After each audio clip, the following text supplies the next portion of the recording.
Good? Hi.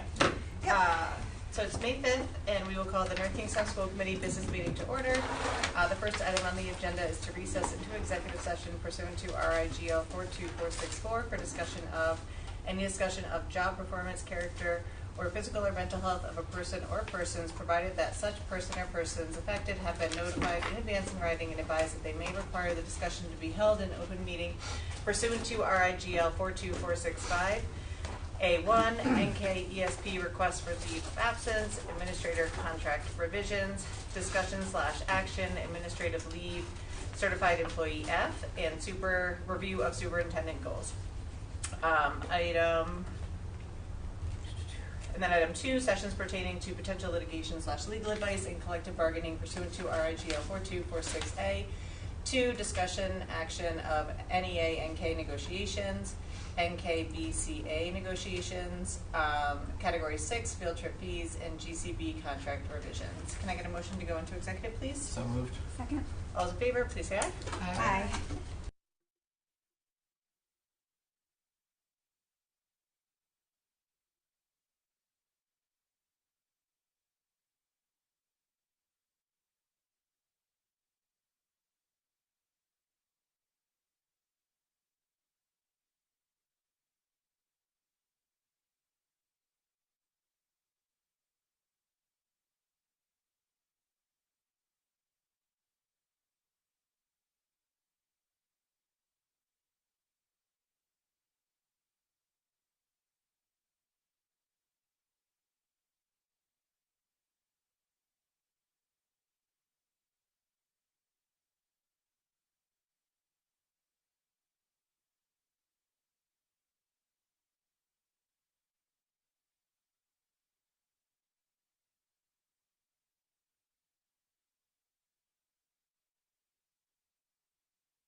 We will come back from executive session. The first item on the agenda is the Pledge of Allegiance.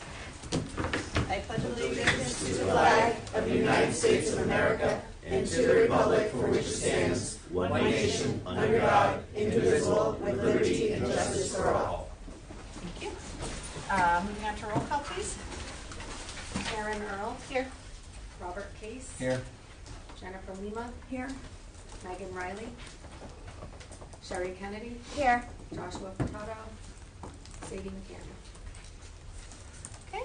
Moving on to the calendar. May 6th, 4:30 p.m. Building Advisory, Central Admin Conference Room. May 13th, 4:30 p.m. Health and Wellness Advisory, Central Admin Conference Room. May 18th, 5 p.m. Policy Advisory, Central Admin Conference Room. May 14th, 4:30 p.m. School Redistricting, Start Times and Transportation, Central Admin Conference Room. And May 19th, 6 p.m. School Committee Business Meeting, Central Admin Conference Room. Okay, thank you. I do not believe we have any presentations or recommendations tonight. Okay, citizens' comments.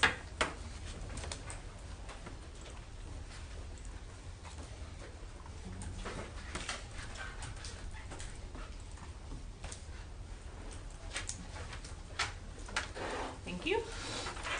Bob? I honestly was just wondering what the order was.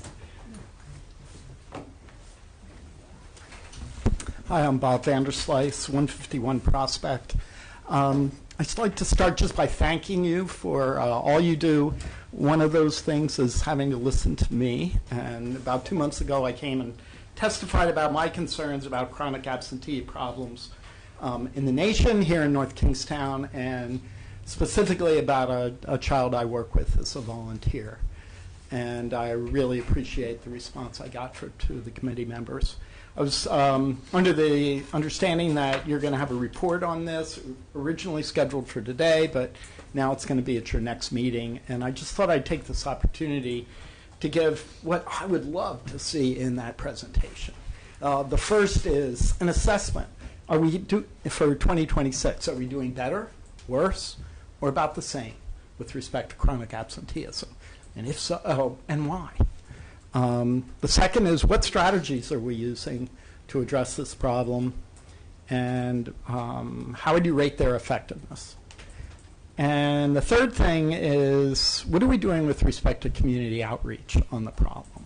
So I've talked to 2 administrators in the school district, both extraordinarily caring and committed people.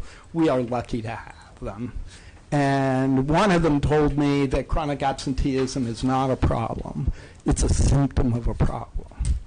And it's those problems the school can't fix very easily. So who does fix them? How are we going to reach out to them? How are we going to work together? And the school system is sort of opaque from somebody like me who would like to work with the schools and work on this problem. So I spent 15 years as a CASA volunteer, court-appointed special advocate. I had standing. I don't now. So if we're going to address these problems, we're going to have to somehow open our arms and reach out to the community and the people that can fix them. And I don't know who those are, but that would be a good start. So thank you very much. Thank you. Pam?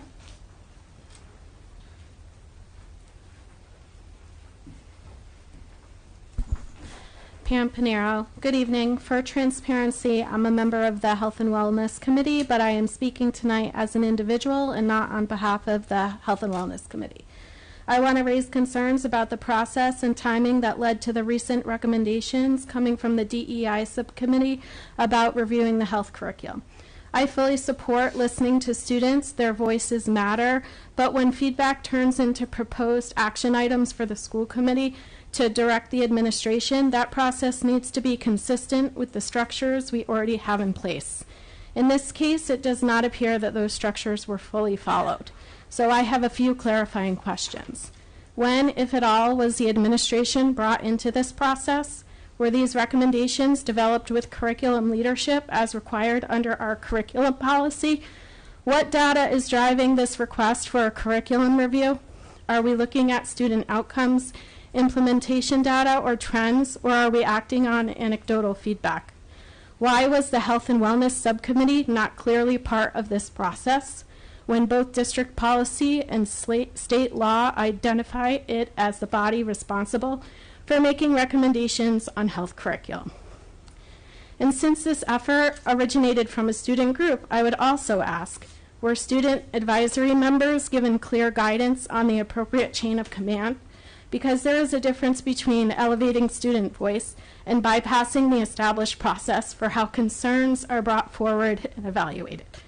I also want to provide some important context. The current 6 through 12 health curriculum was approved by most members on this committee in June 2023, following approximately a year of work by both a curriculum team and the wellness subcommittee. Implementation of the health curriculum began in 2024-2025 school year, which means it has not yet impacted a full cohort of students. The K through 5 curriculum was only adopted last year. In fact, many students have had limited exposure to the new curriculum so far. My own child in high school, for example, has only experienced 1 year of it and has not had any health classes at all this year. On top of that, students receive a relatively limited number of health classes overall, about 20 classes per year at the middle school and approximately 14 in a high school semester block, with many important health topics to cover. So it is fair to ask, do we actually have enough time and data to evaluate this curriculum in a meaningful way? I also think it's important to acknowledge that the curriculum, which many of this committee are approved already, includes substantial content related to the very concerns being raised: bullying prevention, healthy relationships, conflict resolution, mental health, and compliance-based programs like Safe Dates. So the question becomes, if this content is already embedded in the curriculum, what evidence do we have that it is not working as intended? Finally, I would note that this curriculum was implemented without a formal pilot, even though piloting had been suggested during development. That's not about revisiting past decisions, but it does highlight an opportunity. If we want to improve outcomes, strengthening our process through piloting, data collection, and consistent use of our established committees will be more effective than reacting prematurely. These processes are already clearly outlined in our policies. They were followed to develop and approve this curriculum. So it is reasonable to expect that the same level of process and consistency is applied when considering changes to it. Thank you. Thank you. Anyone else here for citizens' comment? Okay, seeing none, we'll move on to the next agenda item. Superintendent report, Dr. Duba.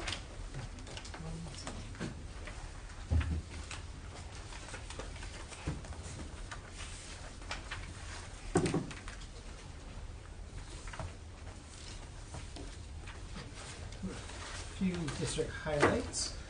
One, I just want to make an announcement here. This has been in the paper, and we sent an email out to all families.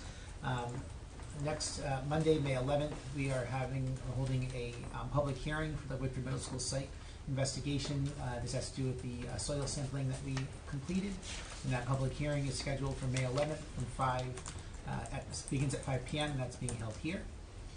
Also, just to update the committee, back in, I want to say it was like December, you approved that we could participate in a transportation study with the Department of Education. That transportation study started the week of April 27th and is being completed through Transpar. And we expect that over the next, but by the end of the school year, roughly, to get a report from RIDE. But once we get that, we will review that and we'll share it with the committee as well. I want to take a moment to recognize one of our teachers, Sandra Mikowski. Mrs. Mikowski is a social studies teacher at Davisville Middle School, and she has been named the 2026 Genocide Educator of the Year. Last Sunday, she was provided, last Sunday she was given the award and the recognition of being named the Genocide Educator of the Year at the commemoration ceremony for the Armenian genocide. She goes above and beyond to ensure that her colleagues take part in immersive professional learning experiences and that students receive explicit and engaging instruction on the topic of genocide. And I am going to invite her to attend our next school committee meeting to be recognized for this award that she received. And lastly, the high school music program recently received national recognition through the NAM Foundation as the best community for music education. North Kingstown High School was selected for its well-rounded program, including band, chorus, and orchestra, as well as music, history, theory, and piano. The music faculty provides ample opportunities for their students to perform, such as all state and honor ensembles, annual musicals, jazz band, modern band, and chamber groups. And their CTE Music Academy prepares students for careers in the arts, as well as opportunities to learn about the music industry. And the program is highly supported by parents, faculty, and administration, as well as the community. So I just want to thank our teachers at the high school that really support this music program for our students. So that's it. Great, thank you. Any questions for Dr. Duva on his superintendent report? Okay, moving on to routine items. Can I please get a motion to seal the minutes from the executive session today? And I will disclose that there were no votes taken in executive session. So moved. Second. Okay, all those in favor, please say aye. Aye. Okay, and then moving on to the consent agenda. Before I take a motion for the consent agenda, would anyone like to remove anything from the consent agenda? Yes. Okay, we'll start with Jen's list and then we'll go Hopefully forward. I'm sure mine's on Jen's list. Okay, we'll see. D1, D2, D4, D5, D6, D11,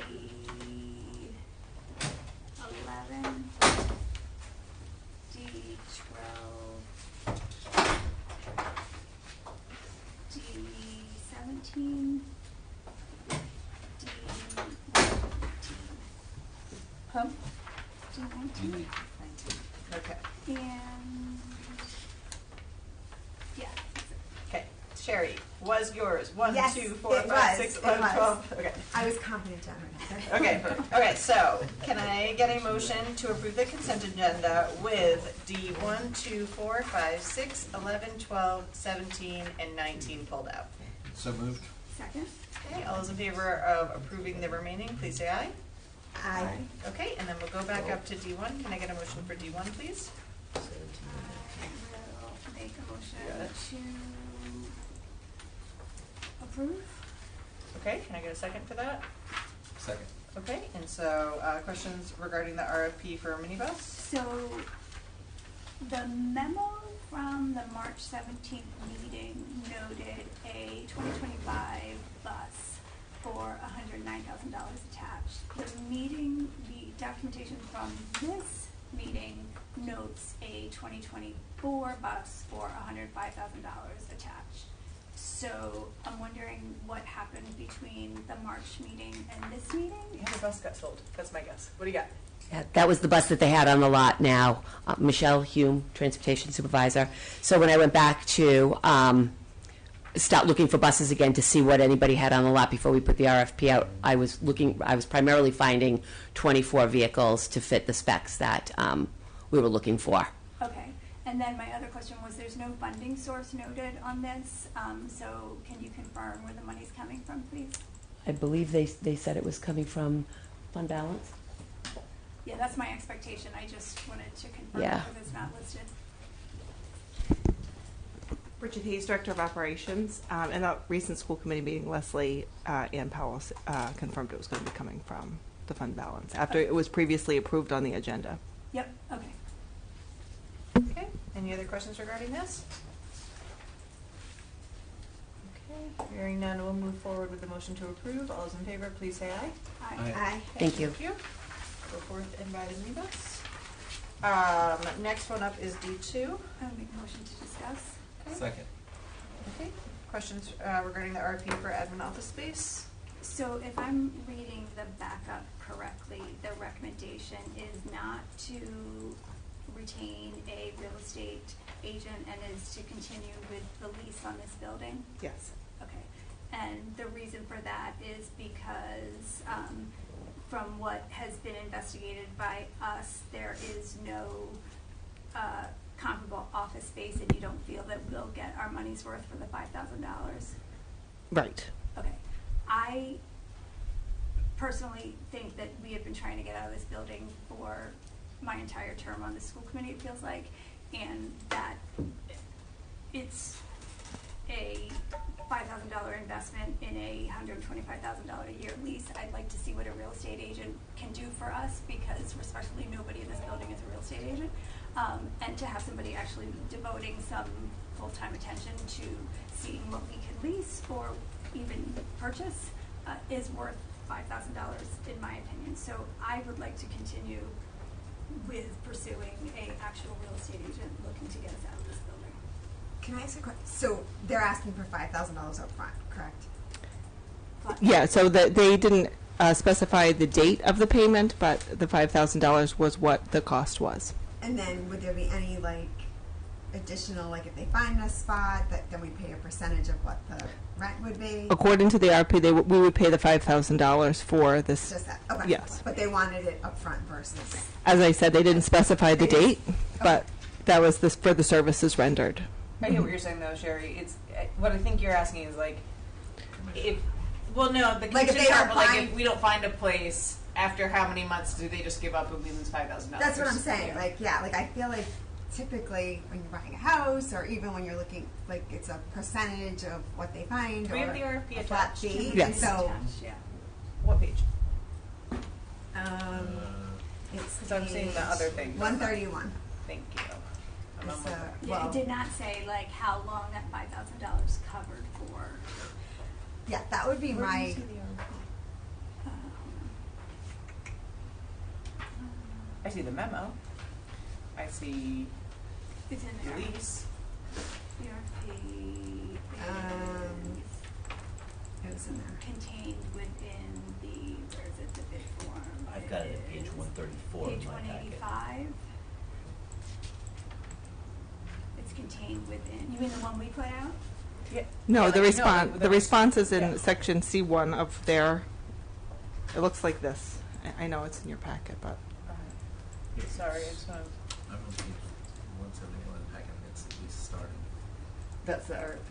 Are you talking about the Yeah, yeah, company's yeah. response, you Oh, mean? No, that's not their response. You want to see their response? Yeah. Oh, well, you said RFP, so this Yeah. was like. Yeah.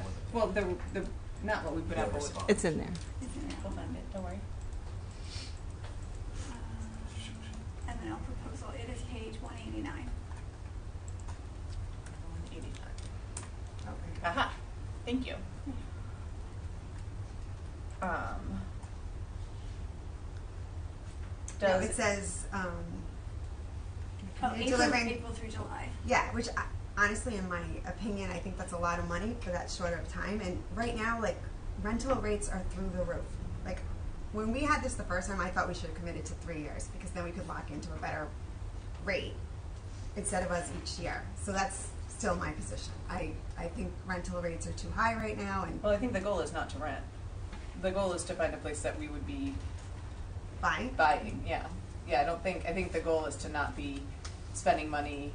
So do we have money to put down a down payment or buy a building? Like I don't feel like we've budgeted for that. And we're not gonna be able to buy a building for $125,000. Well, no, of course not. Like,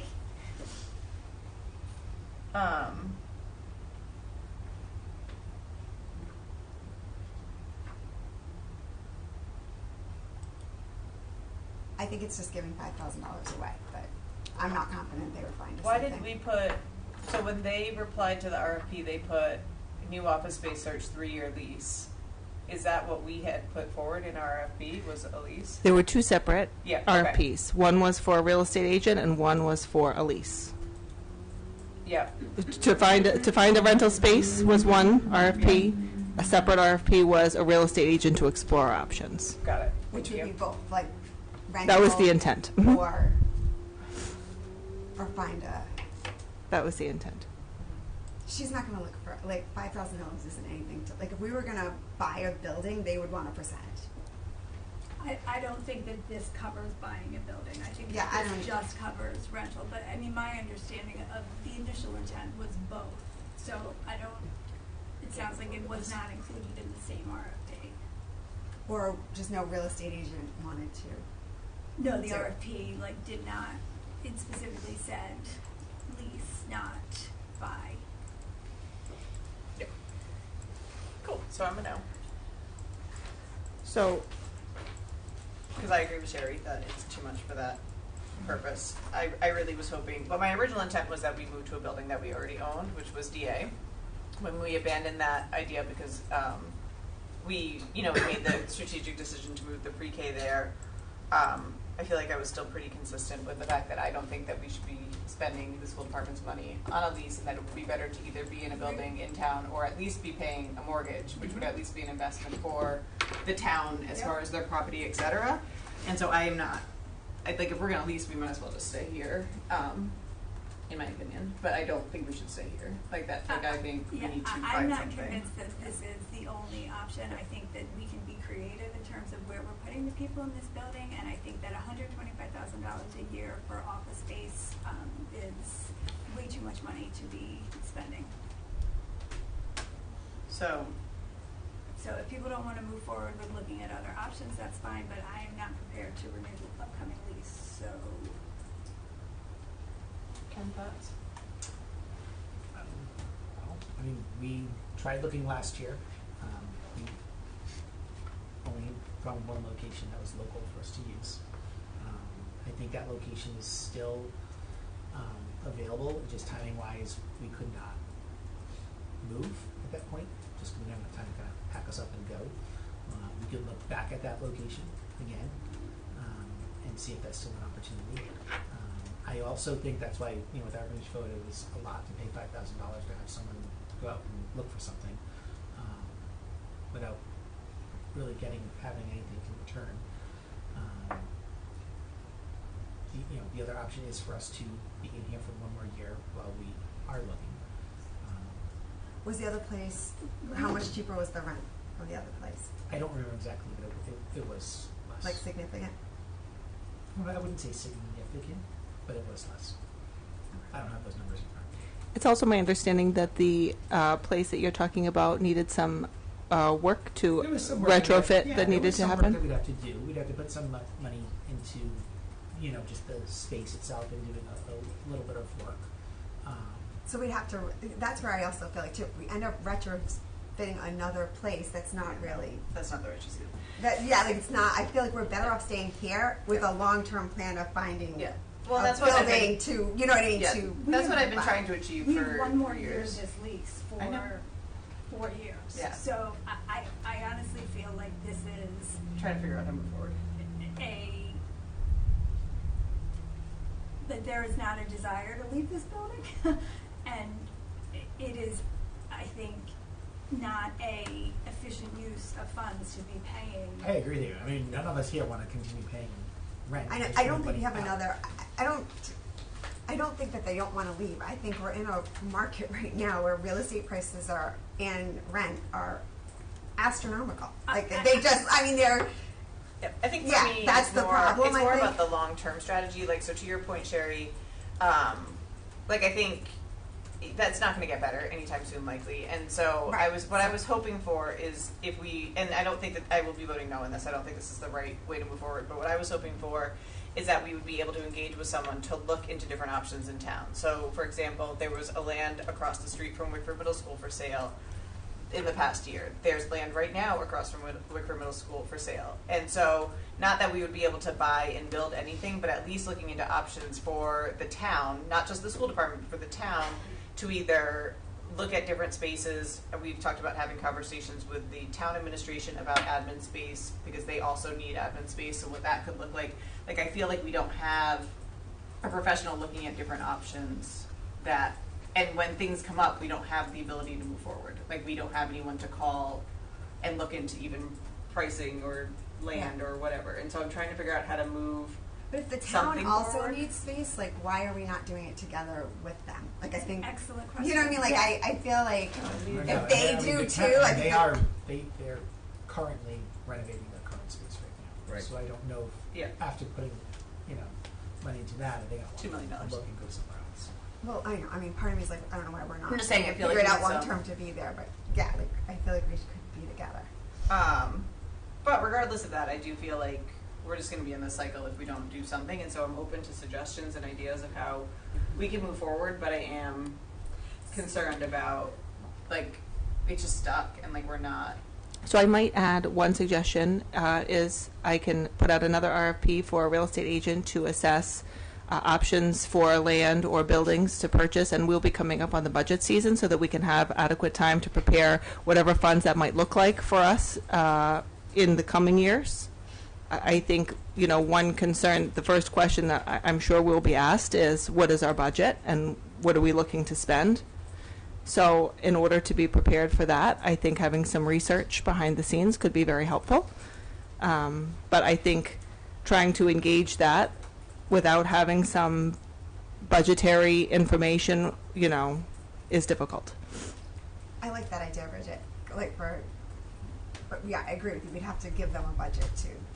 And this could be an exploratory option to help us come up with what that budget could look like so that we could be prepared to move forward during the proper budget season and properly allocate funds as we feel appropriate. Yeah, and I think a real estate agent would be more open to that because they know if we eventually bought something, that's how they. The other Make option it is Did to you receive for this? One. Yeah, the other option is to disseminate the administration in the 9 buildings that we own. And the goal is to get us to I know. And that's I'm trying to be really, really respectful of that, Ken. That's why I've been trying to work. Like we were all gonna go. We were gonna go to DA. We had the plans to go to DA. We had it budgeted to go to DA. You all wanted to do something different with that space. I really honored that. And I understand that. But at some point, I don't think it is in the best interest of students to keep renewing a lease when we own 9 I buildings. agree with that as well. Yeah. I'm just saying, I know. I don't think splitting it off into No, multiple but I'm just businesses is we're not. throwing out options, and that is one, right? We have a lot of space that we do have. So as far as what is the budget, that would not come from us. That would come from working with Leslie and you all taking a look at it and thinking about, realistically with fund balance or whatnot, what that could look like. And then we also have the opportunity to engage the town as well as a town entity on that. So that would be something that we would want to see from you all, and if possible, perhaps sooner than later. I do want to clarify, we don't have a lot of space in the current, school buildings to move offices to. I know. Do we? I was I saying, don't- what I don't building think you do have we? spaces to move everybody, but I think you have spaces to put a few people in I- each building, correct? I don't think We so. don't. Honestly, right now, I feel like all the buildings are filled, and DA is not built. DA is the only place that Right, has DA. some space, but the others don't. Quid doesn't have any space, For offices? not as it's currently configured. We're gonna move. I mean, eventually, Quidness will probably have more classrooms that are not. Does have not walls. have, does not have walls. Okay, you can be having so it sounds like we will be voting on this motion as what is presented in front of us, and so that is that, and then we have discussion. We're not, the only thing on the agenda is the RFP, so So I if don't we think have we no need to further. vote on anything, right? Because well, we Well, do. we're denying the.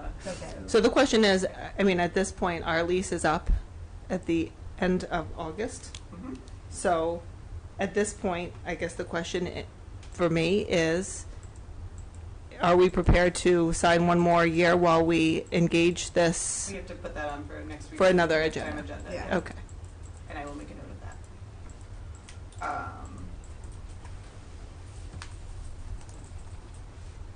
So we are in a motion to discuss right now for the RFP presented to us, or the response to RFP, is that the way you would say it? So we would Yeah, be. response to RFP. So with the motion, I mean, you could pass it. It doesn't sound like there's no one's going to make a motion to accept the bid on the RFP. I mean, you could just pass it. Yeah. Unless someone wants to make Do we a have to motion. deny it? Is that or no? No, you don't have to deny it. That they bid a bid. If the school committee doesn't act on it, it doesn't happen. pass? Okay, so love we'll a just deal pass, with but our- sure. Do you want me to Yeah, table it? yeah. If no. you Not want, table. No, because they're we're just not really bidding. Well, if you discussing. table it, technically it should come back. Yeah, at so some I think point the in time. motion is To reject the to, RFP? like, You not could not reject the author- bid. I mean, you Okay. could reject not the bid. authorize the administration to move forward on the That's- RFP that we received. Or on the bid we received. Yeah. Yeah. Okay, motion to not authorize the administration to move forward with the RFP on the bid that we received. Okay, Second. okay. Any further discussion? Okay, I'll make a note about August on the agenda, and also, we can discuss when it would be reasonable to get that information about the financial, information for what we would possibly be able to look with. And to clarify, we're not moving forward with a possible another RFP to discuss anything further at this point. Is that right? We'd have to have it come back. On So the that would be agenda. so for right now. So just for my own clarification, for right now, we're not doing anything more. Right. Correct. Correct. Okay. Thank you. Thank you. Okay, can I get any further discussion? No. Okay, all those in favor, please say aye. Aye. Okay, the next one up is D4. Make a motion to discuss. Second. Okay. So I had a question about this. So are we renewing this just because we always have, or do we have data that supports, like, this is something that helps? We're not renewing it as we always have. There's been a practice that has been pretty widely supported by teachers and for using the Dreambox platform for students. It's a self-paced platform.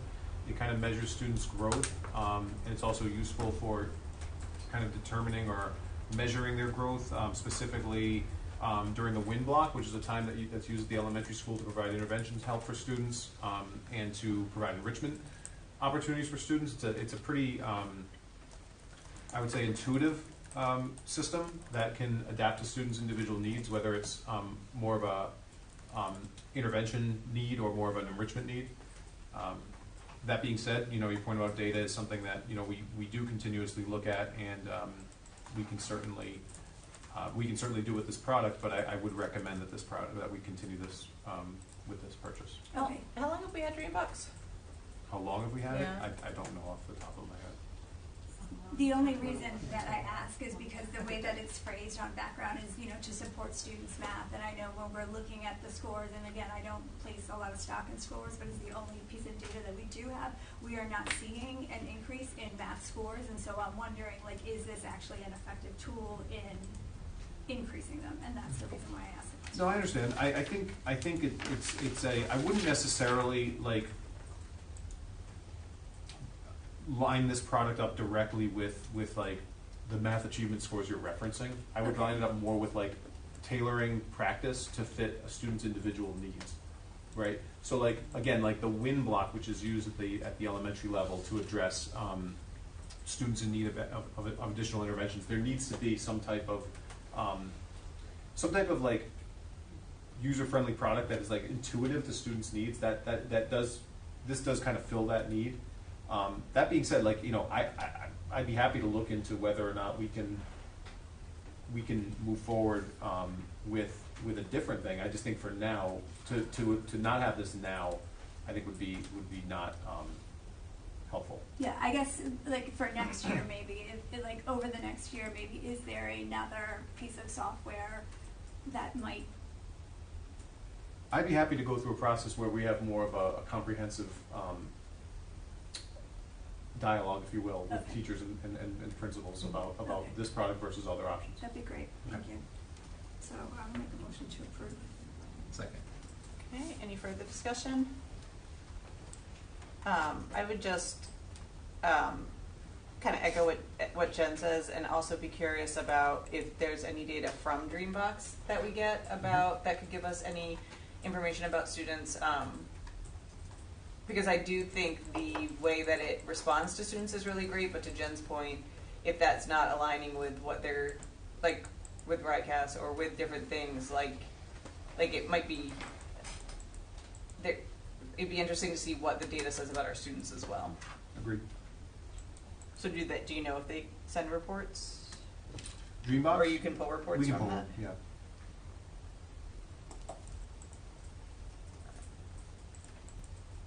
Other questions regarding this? Nope. Okay, so we have a motion to approve. All those in favor, please say aye. Aye. Okay. Moving on to D5. Yep. Make a motion to discuss. Second.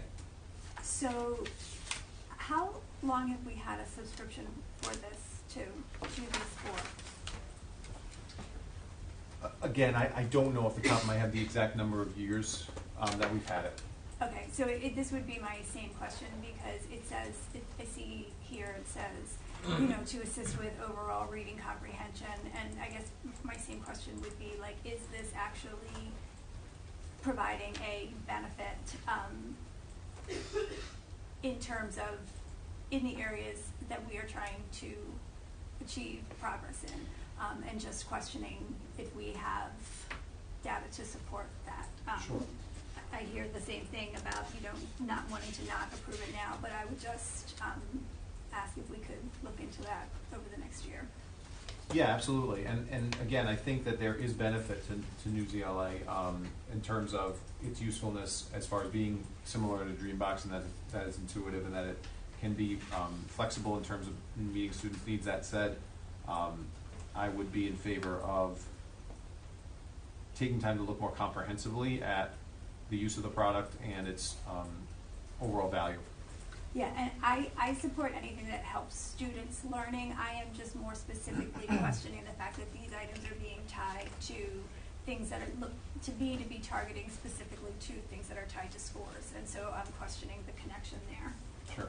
Yep. And it looks like if I'm reading this correctly, this is a 2-year. So July to June 28? That's correct.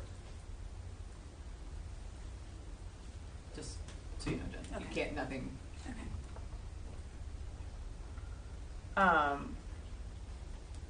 Do we know?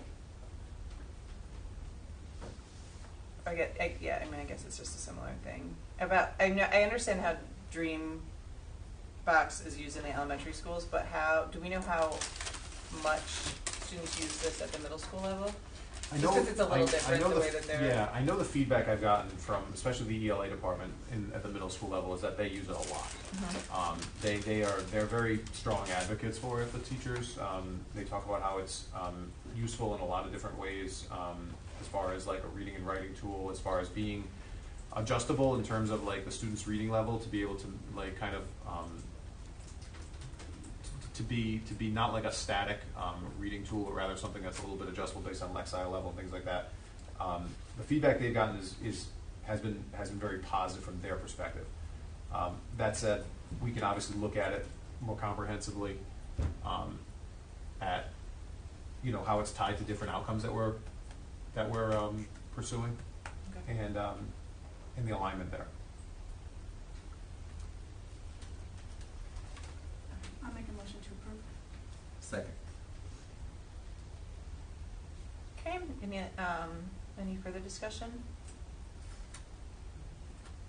Okay, hearing none, all those in favor, please say aye. Aye. Aye. Okay, moving on to D6. Make a motion to discuss. I, for the life of me... Wait, you need a second. Second. I, for the life of me, could not remember what this is for. Rob, can you just... Sure.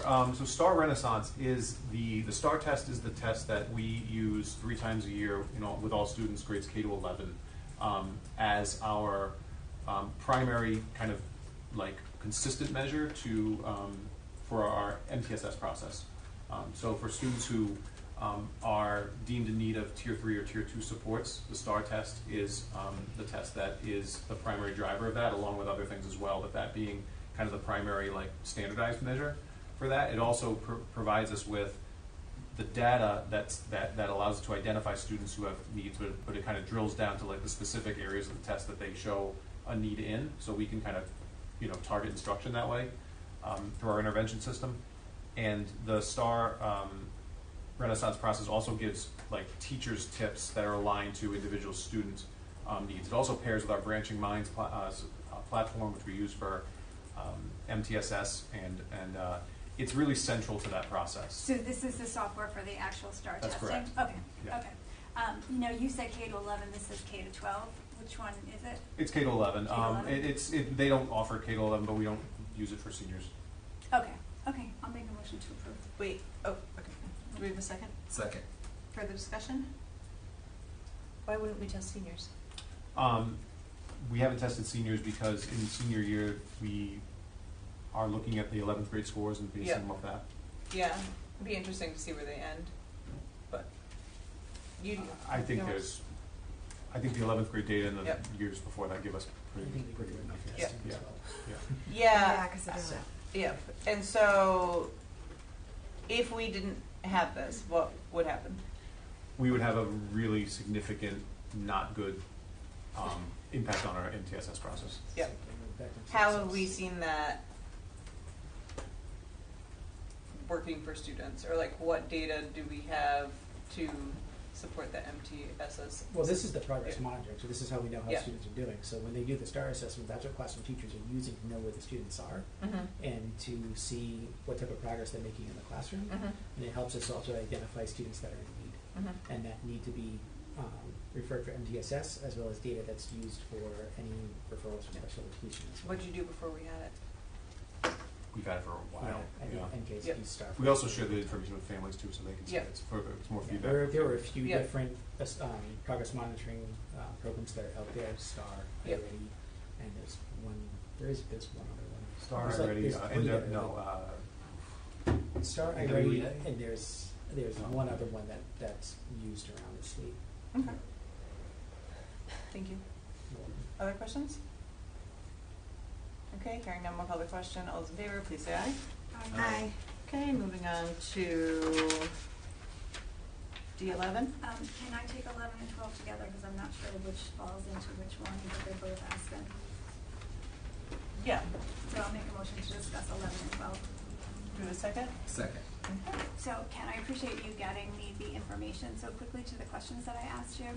I just wanted to go over a few of them. So as far as the registration form uploading into Aspen, you said that the registration staff uploads the PDF manually and all documents on the registration form manually into the document. So if I'm reading that correctly, are you saying that the information is manually uploaded, or are you saying? Because it's a Google form right now. So right now, families use a Google form to Yep. register, and then they have to input it into Aspen. Aspen doesn't just It doesn't have a form upload. feature? It doesn't, so it's not automatically uploaded? Not from the Google form we have. That's why Come on up, Chaz. that's why we were looking at the registration module, so they would go directly, I'll let Chaz explain, but they would go directly into the Aspen Yeah. registration module instead. Yeah, so Chaz Wazenko, IT supervisor. Unfortunately, what Dr. Duva is saying is currently correct. That's why we want to use the online registration modules, because currently it requires a lot of manual back and forth between the people registering their student, the data manager, and anybody who's assisting. With that does come a lot of opportunity for error, which is one of the first things we identified, like when I was in this role now this last year, was I don't like all of that manual entry. That's how you get error. So this is one way to kind of help mitigate that. And it just goes along with the conversation last year where we were looking at a question we received is Aspen what we want to keep it going forward. This is one of those ways we can actually have it be better and closer to what we really want compared to some competitors at still a decent price to kind of get closer to that, because I don't like the manual. So will that manual entry be eliminated with the registration? It will be able to be uploaded from the Google form? So we won't be using a it's Google their form. own. We will be changing the way, the entire process, how we do registration, but this will be dramatically easier for both the family and the district. Okay. There will be far less of the moving between platforms, we'll say. Okay. That's really where the manual entry comes from, is we're having to move it from a Google form, someone's photo doesn't That's upload right, what's we have to informed. reach back out. Okay, so It will be it'll through an Aspen. automatic upload. Through Okay. Aspen, yes. You may want to stay there, because I think you're gonna have to answer. I have another. That's fair. I very much support that. I do not like manual entry of data from one place to another. There's a lot of room for error there. I noticed on the form it said that there's a reoccurring fee of $14,000 every year, and there's a one-time fee of the $11,000. Correct. When we were in budget cycle, you had accounted for this, correct? So what I asked for this year in the budget was this entire thing combined. Yeah. Going forward, I will not be needing the one-time cost, Yeah, obviously. but we don't need to if we approve this today, we don't need to find the $11,000. Already in the That's what I budget. was trying to say. Yeah, it was already Thank what we you. requested, yes. So this kind of goes to what we've talked about with the communication in families' home languages. So it sounds like currently there's a place in Aspen where we capture the request from the home language survey for communication in a language other than English, and that is currently being used for use by the MLL staff. But that is something that could be utilized in a broader way, correct, to increase the So ability. for example, like when we use ThrillShare, which is a separate program, and we send stuff out through ThrillShare, we click the translate button, and that translates our messages in the home language of our families. Okay. That's separate from Aspen, but we do get that, the home language, that information comes from Aspen, and we use it in ThrillShare. Okay. The lunch description, it sounds like there currently is some manual population happening there also. Will that disappear with this new functionality as well? What was that question one more time? Fully reduced lunch status, that sounds like there's currently some manual entry there. Yeah, I don't think so. I think that because that's coming from a different site.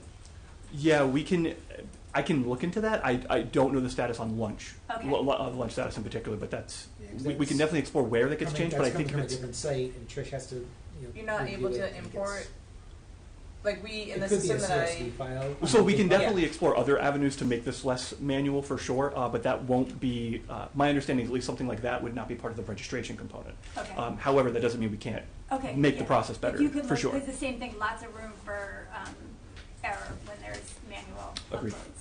And then, so Ken, if I understood this correctly, the only view available to a family in Aspen is in English, even if that's not the family's now. home language. Yes. So is there a way to translate that for families into their home language, even if it's not through Aspen? Is that something that we can provide? Because if a family doesn't read English, how are they able to see Aspen? So we have a couple other things that we're working with student services on, a couple other pieces too with that. As far as the registration component, especially, and with Aspen in general, I'd have to work with Aspen to get that better. But I can definitely make a note of that to see what It we can do seems there, like because I'm sure we can do.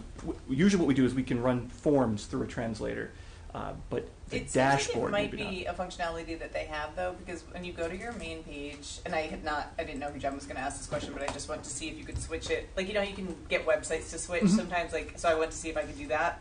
But on their main page, there is a drop down, and it's defaulted to U.S. English right now, but I imagine if they have that, it's for other reasons that you might be able to.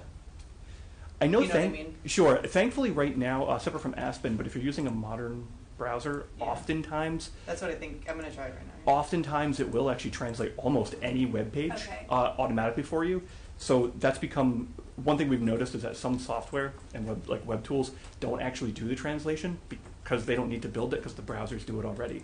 But I've not checked that personally with Aspen, but I can definitely do And that. I would imagine Aspen is a platform that a lot of districts use, correct? And I would imagine there are districts who have a large number of non-English speaking households, and so they must have a way where they are doing it, I would imagine, so that their families are able to, view student information. So I'm so scared to do this. if there's a way to look into it. And then just my last question on Aspen was, Ken, you had mentioned something about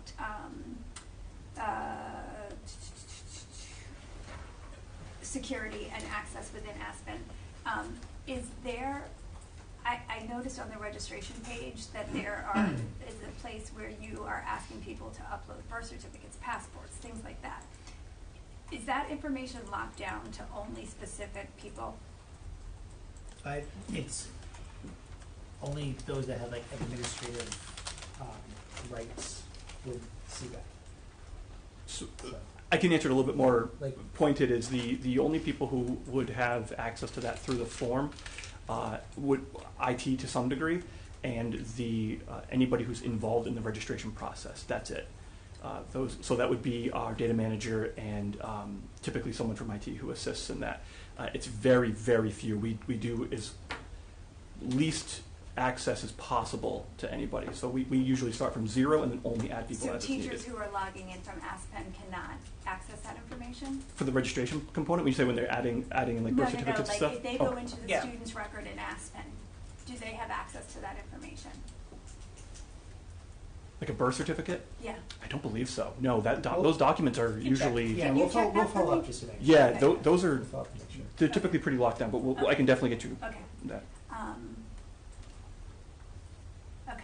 those were all the questions. Any other questions from the committee regarding any of the Aspen things? Because we're being asked to renew and then also add the registration module. Sure. Okay, anything else anyone wants to add? Andrew, can I take those as a vote too, or should I separate them? I mean, as long as everyone's more or less in agreement, I think you can put them together. All right. Okay, I'll make a motion to approve 11 and 12. Second. Okay, all those in favor, please say aye. Aye. Okay, thank you. Happy implementation.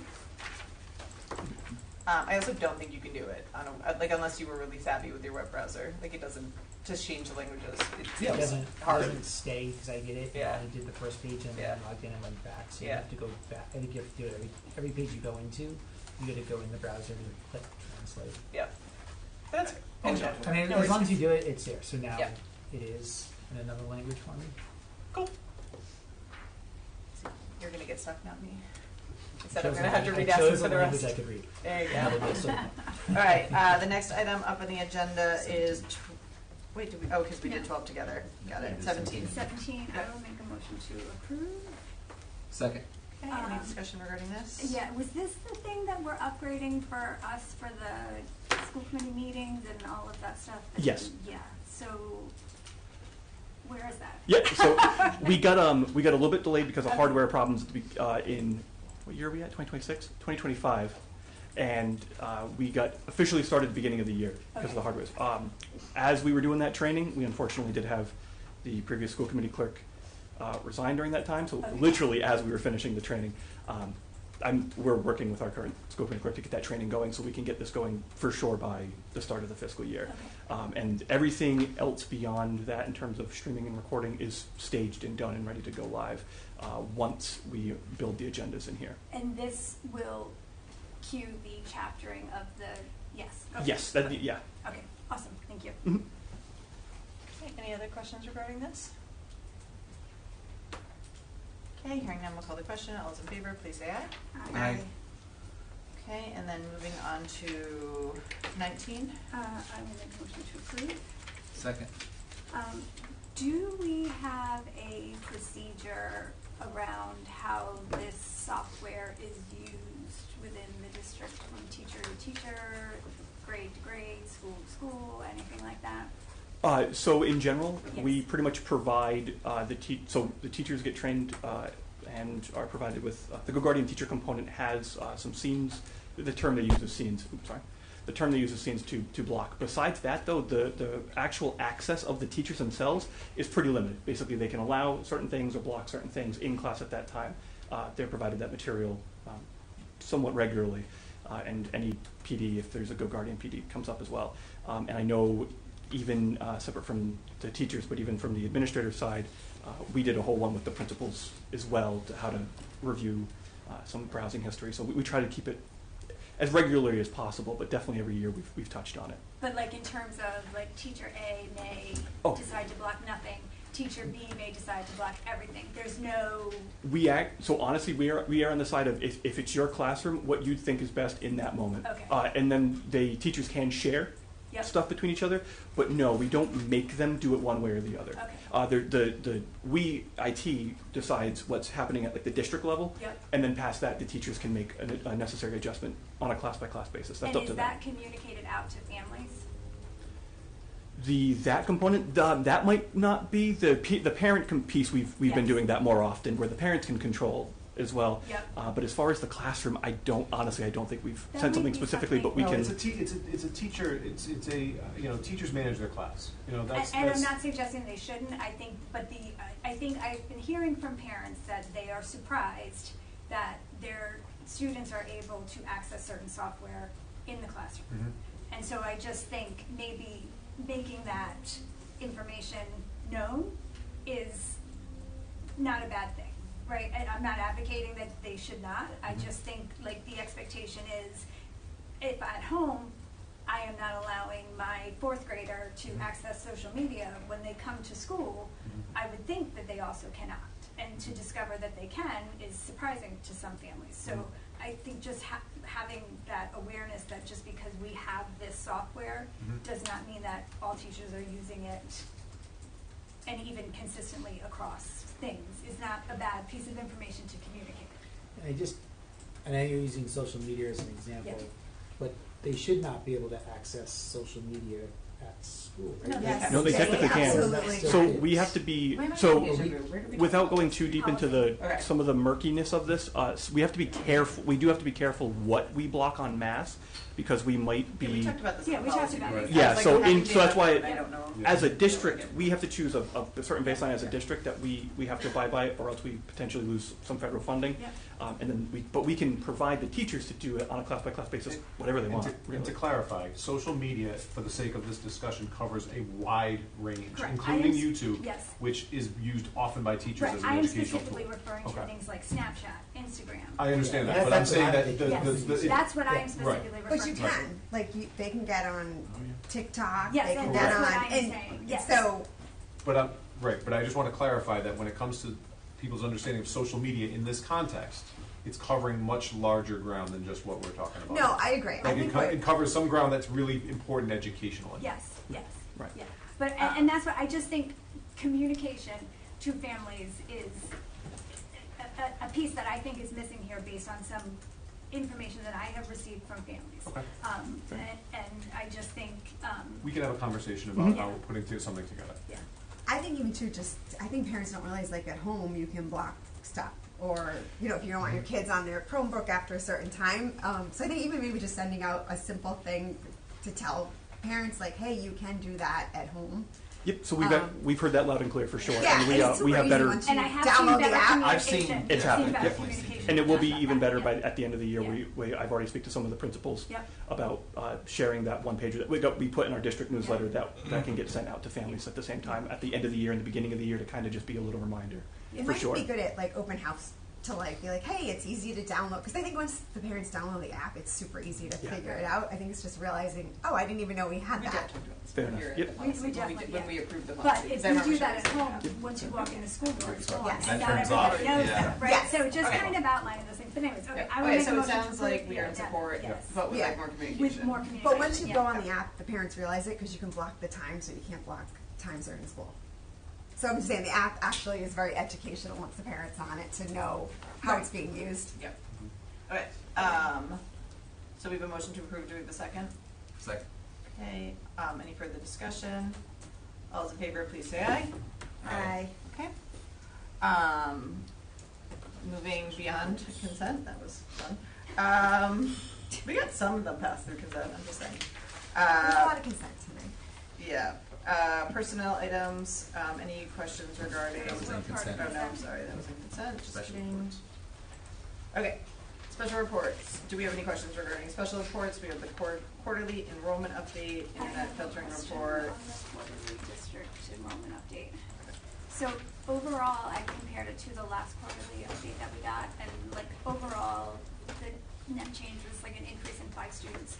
At the high school, the difference is a little bit more dramatic. 12th grade, the total reduction is 16 students. Is that due to running start? Is that due to students dropping out? Like, what is the reason for the I number? will find out exactly, because we do have students that throughout the year go into an ALP program, but I don't know specifically if they're all 12th graders. Okay, Sorry, yeah. what's I think ALP? I don't Alternative know, learning. Thank program you. for like a GED. Yeah, Okay, got you. yeah. And that does happen because I have to Yep. sign off on them. Would that not be listed as an out-of-district category? That should go into there. It's not, so that these are just disappeared, so like there was no increase in the out-of-district, Yeah, so let that's me look what, and that's see why I'm if asking. we- So the last time we got it, there were more than 359 students, Correct.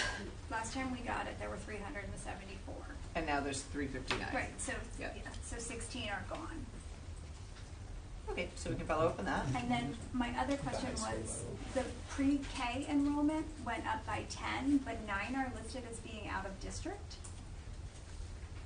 So that, I mean, I can go back and look, that might not be that they're out of district, but they're walk-in services. So I don't have it in front of my screen. So why would I they don't be wanna listed miss- as students? So we include any students that are coming in for walk-in services as students that are being serviced. Okay, let's find out. Let's maybe just double check that. Right? Because it wasn't on the last one. Is that what you're saying? Yeah, these are 9 new students listed. But there's 26 listed for out of district. Right, last report there were 17. Okay. Any other questions regarding the quarterly district enrollment report?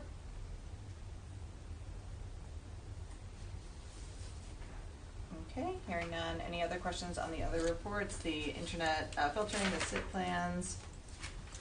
I sent my questions on the SIT plans to Ken. I don't know whether you want to go through them. I received your questions, and I began looking into them, and I would say it would probably be more fruitful to respond to your email. Okay. Just based on the fact that I just haven't gotten all the information yet.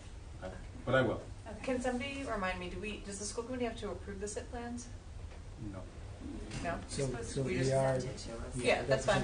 I just so wanted the to make new- sure, like, we. And the new plans for next year, we're in the process of doing because we have to have the district plan done by June 1st and school plans by July 1st for next year. So those will be coming up.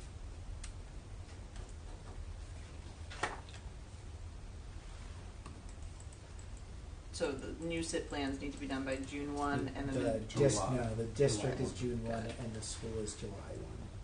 So we're in the process of doing that. okay. Any other questions from the committee regarding the SIT plans?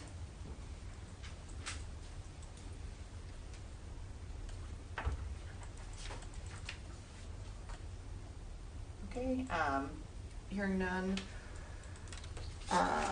We'll move on to the financial reports. We have the Wintergate report. Does anyone have or Wintergate receipt? Excuse me. Does anyone have questions regarding the memo or attachment? I was curious how this year's compared to prior years. Is it possible to get that information? You can.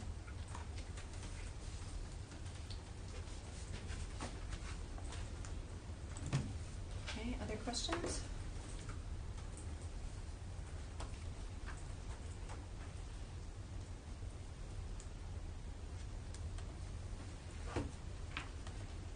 Okay, hearing none, we'll move on. Advisory committee, subcommittee reports. Policy Advisory Committee last met on April 13th. The new cell phone personal electronic device policy was brought back to the committee after the changes were reviewed with the administration. We had continued discussion amongst the group, and a proposed draft was voted to forward onto the school committee and is on our agenda for this evening. We need to have this policy in place by the end of August in order to be in compliance with the new state law. We also voted to send forward a proposed draft of a new policy on student surveys to the school committee, and that is on our agenda this evening as well. We have several policies that need to be addressed before the end of the school year if they're going to be in effect prior to September, so we've added an additional meeting. We'll be reviewing the outstanding list and prioritizing those that impact students on our remaining agendas. Our next meeting is scheduled for Monday, May 18th. Okay, thank you. Any questions regarding policy? Okay, DEI, excuse me. The DEI subcommittee met last on April 15th. Back in January, the DEI advisory committee had reviewed 11 student projects from Democracy Night that related to our advisory committee charge. During the first week of April, myself and Dr. Earl met with students from Saga along with their advisor during one of their meetings to hear directly from them. Several themes emerged from that discussion related to school climate and bullying, health education gaps, mental health and sensory needs, basic needs and facilities, and representation and inclusion. After discussions amongst the DEI Advisory Committee, they prioritized 5 recommendations to the school committee, which are on our agenda this evening. We also discussed the status of the committee's recommendation for a district-wide accessibility/inclusivity audit that was made in June of last year. Dr. Duba has indicated that the goal is to have it completed by the end of June of this year. Our next meeting is scheduled for Wednesday, May 20th. Okay, questions regarding that? Okay, moving on to CLAC. The CLAC Advisory Committee met with good attendance at their last meeting. Their student representative, Emmy, gave a nice presentation about the work that was happening at her school, at the high school, including some highlights from Unified Week, the penguin plunge. She said the water was very cold. And then also wanted everyone to know that the senior night for Unified Basketball is this upcoming Thursday. They were very excited about that. They also did a lot of brainstorming for future meetings, topics that they would like to see at CLAC. So they talked about having the Autism Project come in. They also talked about their concerns regarding bullying and cyberbullying, and also about kind of just some general, like how to understand special education in the district for new families that might be entering the IEP or 504 system, and what resources they might be able to work with the administration on to provide to families. They also talked about things like medical, so how to help serve your students with things like dentists and haircuts, as well as sensory tools. So they had a really nice brainstorm on what they'll be able to provide. And they also, kudos to them, they did a great job providing a lot of PD for families throughout the year. And then they also talked about extended school year, and was able to ask some questions to the administration regarding that, and give some feedback as well. And then also just to note and plug, they are continuing their Cafe Connections, which is a casual time for families to gather, and all are welcome. And they advertise those both on their social media sites as well as their webpage on the district page. And that is all from CELA. Okay, school redistricting, start time, and transportation, Dr. Duva. Yep, at our last meeting, we didn't have enough members to have a quorum, so the meeting has been rescheduled for May 14th at 4:30. Thank you. And then 4:15 office hours, Jen?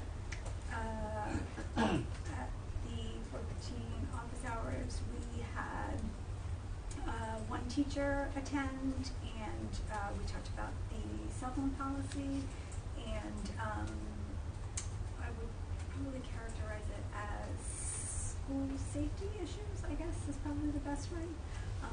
And that was it. Great. Any questions regarding that? Okay, hearing none, we'll move on to unfinished business. The first item on the agenda is fund balance allocation. Can I get a motion, please? Make a motion to discuss. Second.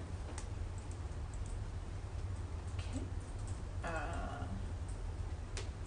This was on from the last time, because didn't we have to put it on for a second time because we couldn't vote last time? Yeah, because there hadn't the The attachment time, had just it wasn't gotten- on the agenda yeah. for long enough? Okay. Okay. So questions, comments, thoughts on this one?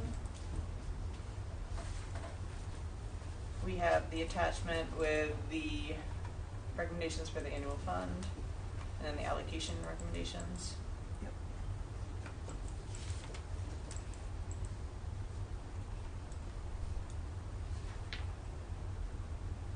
And I think the spreadsheet Jen made kind of see everything on it. What are the numbers in red indicate? Those were changes from what we had talked about in the meeting. I had just flagged those as different from what we had discussed it in the meeting, but they were different from what Leslie hadn't changed them when we talked, so I just flagged them as red, that they needed to be changed. These are the correct numbers. Okay. Can someone, where are we in this process? Because I know Leslie's not here this evening to answer questions, so. So I'm just trying to Yeah, no worries. get to that page.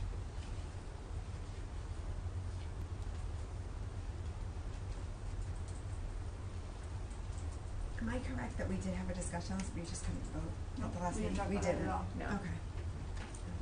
I think we had gotten it presented so the committee could see it, but we didn't. Okay. We get 'Cause- moved on to.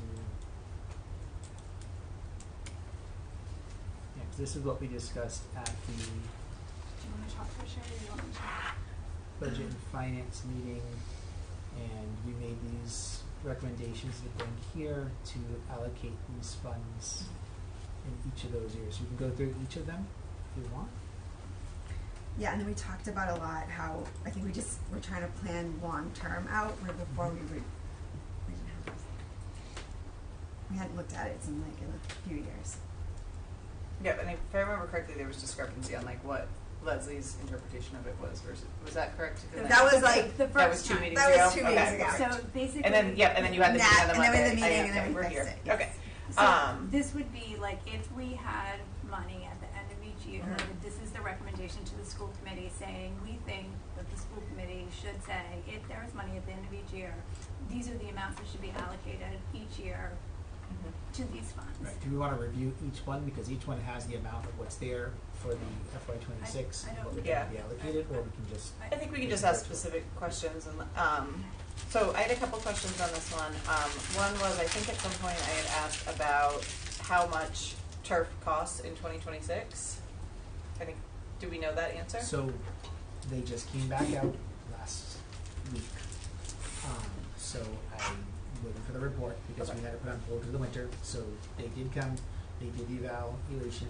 I did get one report, which was just for maintenance, and I'm waiting for the actual, quote of what it would be to replace it. So. Okay.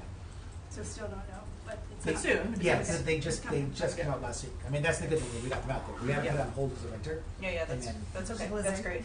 Yeah. So that's one thing that I would like to know about before approving this, because it might be too much, it might be way too little, like, I think that that's an important piece of it, so that's one thing that I caught my eye and I'm curious about. The other thing that I was curious about is you all have money allocated for the playground upgrades, but the amount that is put there, doesn't seem, like, I feel like we have way more need in playground than probably what we have on this sheet, and so I was curious if you all had a discussion about that and how these numbers were coming to, just because for me, playgrounds are like an essential part of what students have, especially at elementary schools. Like, their 30 minutes of recess is part of the state requirement, but like, it looks like we're very heavily funding turf versus very heavily funding playgrounds. So I was curious what you all had talked about when you were deciding those differences. Well, I think the turf was obviously, there's a plan at one point we're Yeah, going the to turf have has been there to. for, something that was on Yeah. previous school committee to. Totally fine, raise it except for the playgrounds are, And so this in- is new, yeah. right? So a new item we're putting on there. We looked at putting, the 100,000, just so as pieces need to be replaced, we can replace them. But playgrounds are very expensive. All the parts are expensive, so that would help us to, that would really be looking at not replacing a complete playground, but each year looking if there's parts that need to be replaced at a school. okay.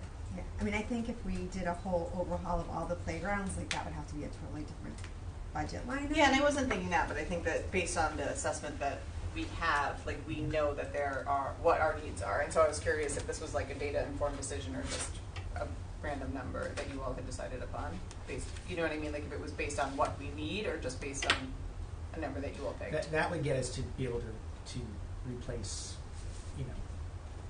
pieces of a playground. Yeah, I think it was more like a school calls up and something broke, and we'd be able to replace it. It Or wasn't through more our like, annual evaluations, we noticed that there's a piece of equipment that needs to be Yeah. replaced. Okay, thank you. But as far as right now we're looking at Fishing Grove, well, we're looking at different funding to come in, and looking over $200,000 for a piece of playground. Yep. Doing that with proper surfacing as well. Other questions from the committee?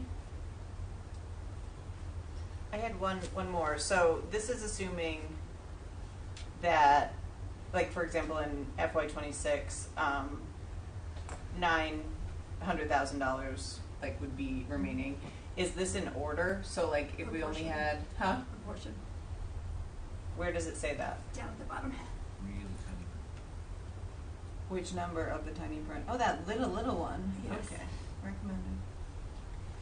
yeah, so we wouldn't just give all the money Yeah. to one line item, it would be a percentage. Yeah. So Would it obviously be- it's having any money left, whatever Yeah. the percentage is left over. Would it behoove us to note those percentages on this document?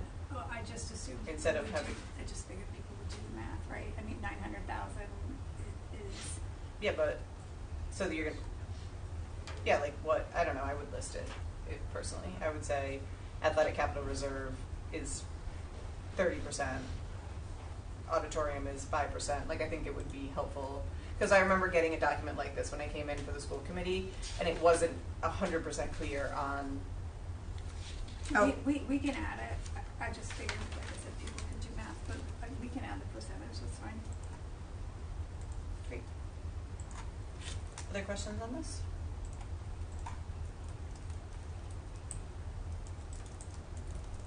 Do you want to table this until after? I would like to table it until after we learn more I about don't the think we turf. have to have it approved by any particular time. Yep. No, I think it was us just No, I think it's important and it's great, something yeah. to have, to be honest. Yeah. So, yeah. No, I definitely am supportive of the process. I just want to make sure that we're doing that in a way that, Makes sense. yeah.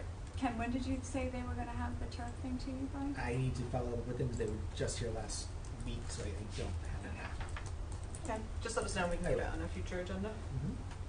Thank you. Any other questions regarding the fund balance allocation? Okay, hearing none, moving on to the next item. Can I get a motion, please? Make a motion to discuss? Oh, second. Okay, so we have a memo from Dr. Duva regarding the solar credits. Yep, so I spoke with our town manager, and Mr. Mollis and I discussed this, the plan, as I put in the memo. He was going to work with the town solicitor to draft an MOU for this, which was done. I received today and forwarded to Andrew, actually, so month. Do you have it now? You can just Good review idea, it, sir. and then we can put the MOU forward for the May 19th. When you put it on the agenda for the next meeting, can you include with it just like a little history of where we, like, for people who don't know how we got here, like where this whole thing originated from, just because there haven't been, I see you saying if only I could, right? No, I think it's important. Do When my did this best start? for that. Yeah. When but- did it start? Yeah. Just because like we've had some verbal conversations about it, but there hasn't been Yeah. anything documented anywhere. So just when It can even be a memo from Ralph. Yeah. Or what, it just, I do feel like we need some sort of something. Yeah. Like summarizing emails. Yeah. Move Yeah. back to the. Even if it's just like Make to it the less best of golden. my knowledge, blah blah blah, like Allegedly. yes, allegedly. So I've been told. That would be great. Thank you. Okay, so no action needed today. It sounds like some question to explain that to the community of kind of how we Yes, yeah. got here. We'll get that memo from the town manager, and then we will see that at a future agenda. Great. It was 2022 when that was started. Before my time, for the record. Try to get back to the email. That sounds accurate. 22 or early 23. Okay, moving on to item C. I make a motion to approve. Second. Okay. No, I will not. I take that back. I on my motion. You needed them. Okay. Yep. Oh. Yep. I will make a motion to approve the Director of Human Resource contract as amended and the Director of Student Services contract as amended. Can you get a second? I'll second that. Okay, discussion. And this is just to fix a couple, what was the fancy lawyer word you used? Scrivener's. Scrivener's errors, if you will, in the contract. So no substance changes, just fixing them so that they are 100% good. Any other discussion regarding this? No. Okay, hearing none, we'll call the question. All those in favor, please say aye. Aye. Okay, and then the second motion, please. Make a motion to table the Supervisor of Transportation contract. Second. Okay, all those in favor, please say aye. Aye. Okay, and then moving on to item D.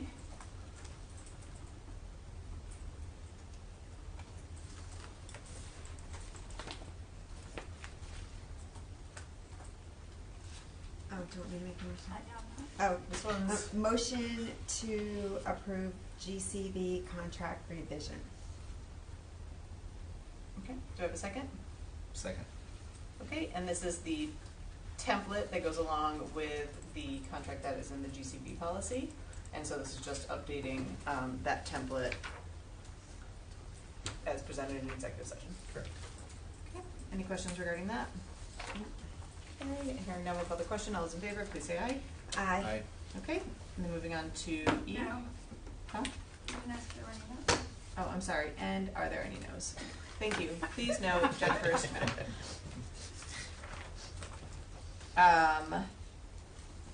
Moving on to E. I will make a motion to deny the offer as discussed in executive session. Second. Okay, any discussion? All those in favor, please say aye. Aye. Okay, thank you. F? A motion to authorize administration to engage with consultant as discussed in executive session. Second. Okay, any discussion? All those in favor, please say aye. Aye. Thank you. And then moving on to G, policies. I will make a motion to discuss JRAAB student surveys. Second. This is the first read of a new policy which establishes the parameters of information that may be sought in student surveys and to comply with the Protection of Pupil Rights Amendment, PPRA Act. This policy defines PPRA and non-PPRA policies, establishes the notice that is required to parents, guardians for each, gives information on how to opt out of surveys, and outlines data protection and integrity measures. We will see this policy again before voting on it. Okay. Any initial questions regarding this one?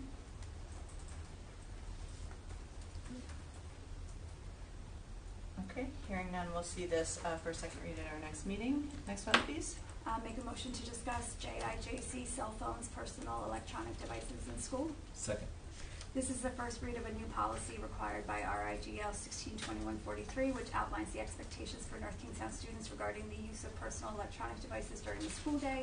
This policy defines what are personal electronic devices, prohibits the use of them during school hours, and outlines the expectations for the management of the devices. It also lists the exceptions as provided by statute and the NKSD consequences/interventions for violations of the policy, as well as student staff expectations. We will see this policy again before we vote on it. Thank you. Any questions regarding this one? I just had a couple. Mhm. One, how are we gonna keep these secure at school? Like, has there been discussion? Like, we didn't talk about it in our budget, but like, if a kid, are they just keeping them in their locker? Is that the intent? Mhm. Okay. Yeah, I don't believe there's any budget We're not implications. buying any Yeah, there's no other younger patches. devices. Yeah, I just Yeah. didn't know if it was Yeah. discussed during the policy or anything that. It definitely was. So what? Like, I'm gonna ask a crazy question. So what if a kid doesn't keep it in their locker? What is the direction? Because I feel like that puts a lot on teachers and the administration and the building. So the policy outlines that, like, in terms of the expectations that are being set. And Yep, on the bottom of page 2, it's that like bulleted list. Yeah, I get that. I'm just being realistic that kids are going to have their. Yeah, and I think, if I remember correctly, I do think we talked about that, and it was similar to any time that a student might be insubordinate, right? If a teacher asked them to do something that they need to do, it would follow a very similar path as far as discipline. Yep. No, I guess I mean, like, what if they have it in class? Is the teacher gonna have to take the They phone, or are put you it- gonna let well, them they go to should the put it away. locker? They might have it on their body. They need to put it away. Okay, but then they could still have it in their pocket. Yeah, it's just supposed to be out of sight. You just I know. I'm just Yeah. saying that. You know, I don't think that totally gets rid of cell phones, just because they could be in the hallway with them. They could. You know what I mean? I feel like that's a lot on the building to If I remember monitor. correctly, the hallway was not an area that they're allowed to have their cell I phones. believe that's correct. I Correct. think we landed it. Yeah. It's just Yeah. Yeah. it's just high school. Yep, Yep. that's correct. Just Yep, high you're school. right. You're right. And so, are they allowed to use them on like a school bus? I do believe that is in there It's too. high school. What says C? It kind of, I think it was under C. Yeah, then high school is for lunchtime. It didn't really. The policy, we most certainly talked about the Oh, bus. yes, we talked. Oh, yeah, it says must not be used only in elementary school, but Yeah. it doesn't say anything for middle school and high school. That's what I was asked. So, Yes. so then middle school and high school is allowed to, just not elementary. Yes. Yep, and the committee I thought was really thoughtful in like how they worked through it. I definitely want to give kudos to the students that are on the committee. They gave a lot of really helpful feedback, and I think the parents and the teachers worked through a lot of the questions you're asking, Sherry, are very consistent with what they worked through, and I think there was definitely a discussion about like need for phones, especially for older students, communicating to parents or guardians about things as needed, and then also trying to have that like Tiered layer of Yes, thank you. responsibility as they got older. and so that's what's built into the policy as written. But obviously that is just what's proposed, but that's where we landed. Yeah, no, I just wanted No, to they're all good questions. ask, especially because I feel like some schools already are good at doing it, and I don't know that all schools. You know what I mean? I think it's going to be a little adjustment for some schools and not for other school buildings. It's gonna continue to be a challenge. That was the other thing we talked about, though, like a lot of this has already been like put into practice in theory, like you said, in some. Oh yeah, it is- totally has it. And there was a lot of input about like how it's actually working in practice versus how it like says it's working and like where it is working and where it's not, and like what should be like solidified in the policy based on what's working, and then maybe what should be tweaked based on what's not. Some good feedback from the high school. Yeah. Yeah, I mean, and then the exceptions, was that kind of along the line with? All of deal. the exceptions are statutory, except for the one that says like in a documented case of an emergency, because we wanted to provide some leeway for a situation that might crop up where a student like has a situation where they need to have access to their phone that isn't outlined by statute, but where they're able to like provide documentation, you know, of a situation. Like we didn't want to make it so specific where there was never a situation where they would not be able to have access to their phone, but the rest of them are statutory. Okay. I'll say I think our schools do. My kids don't have phones, and they do a good job of communicating. Or I don't feel like I can't communicate with them when they're at school. So, yeah. Great. Any other questions regarding this? And we'll see it again as well. Oh, one other thing, actually, Megan asked this. This is for Davisville Academy too, right? Like they're gonna follow. Like I mean, I feel like they're all the grades together. So. It's for all schools. Yep. Yeah. So, no, but I mean, like for instance, like at lunch, if they're. Okay. Great. Anything else on this one? Okay, we'll see it at our next meeting. Moving on to new business, item A. Make a motion to approve. Second. Okay, any questions regarding this?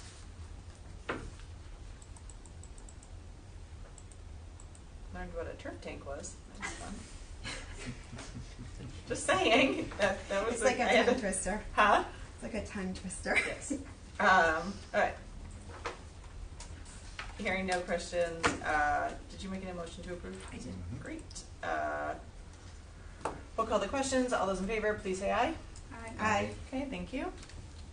Moving on to B. I will make a motion to approve. Second. I do have two questions. I'm wondering why, and I'm guessing it just has to do with like utility switches, but there's different locations listed for the same school? It has In to the do back? with the meters. The meters, that's Yeah, what I was that's the guessing? meters. Yep, okay. And then does this lock it with the rate do anything to our projected budget for the upcoming year?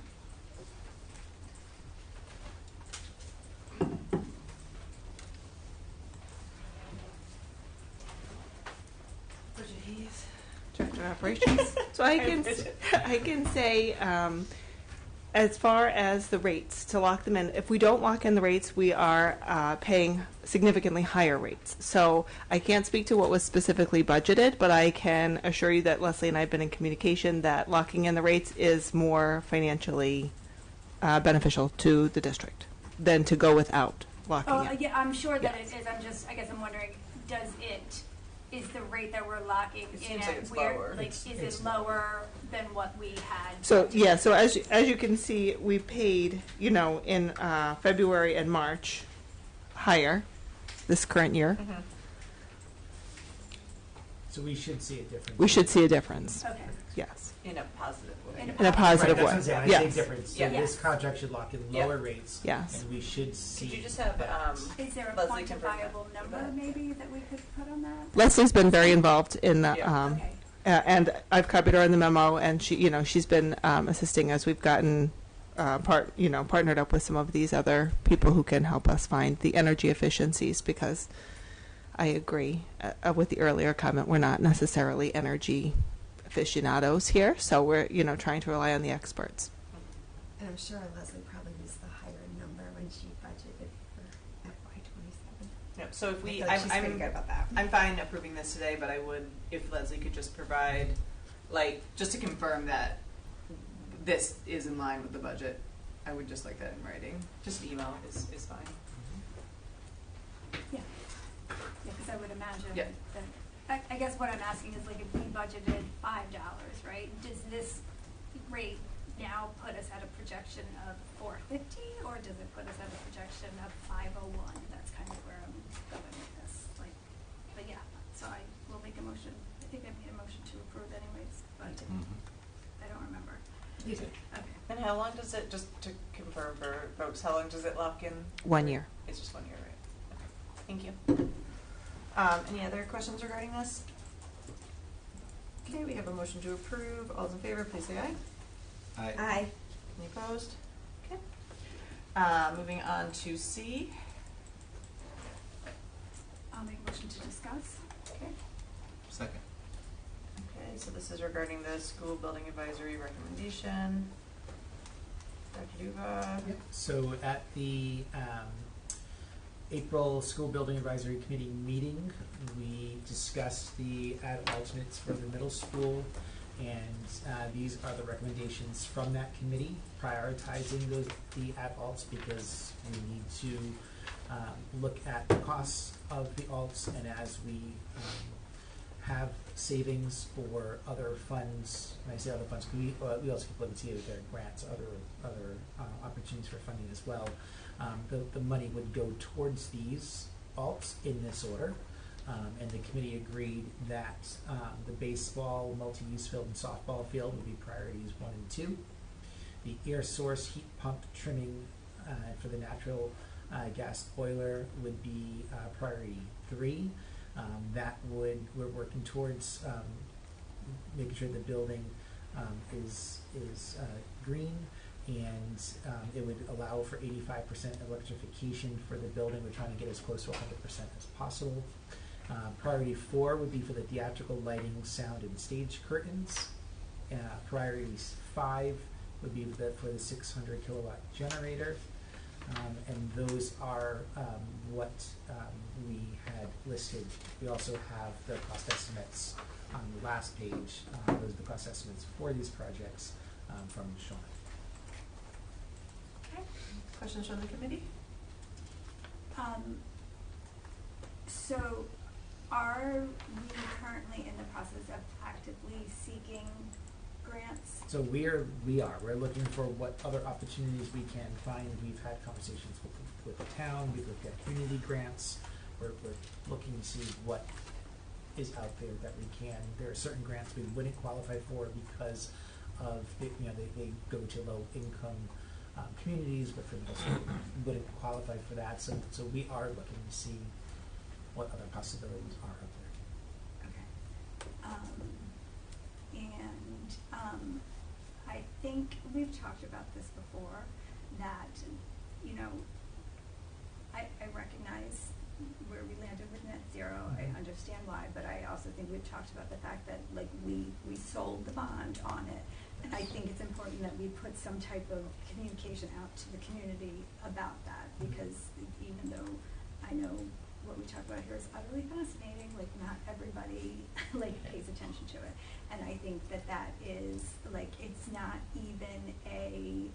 even listed on. Yeah, I was gonna say, did we ever make an official, is there a reason that the committee decided not to rank all of the items?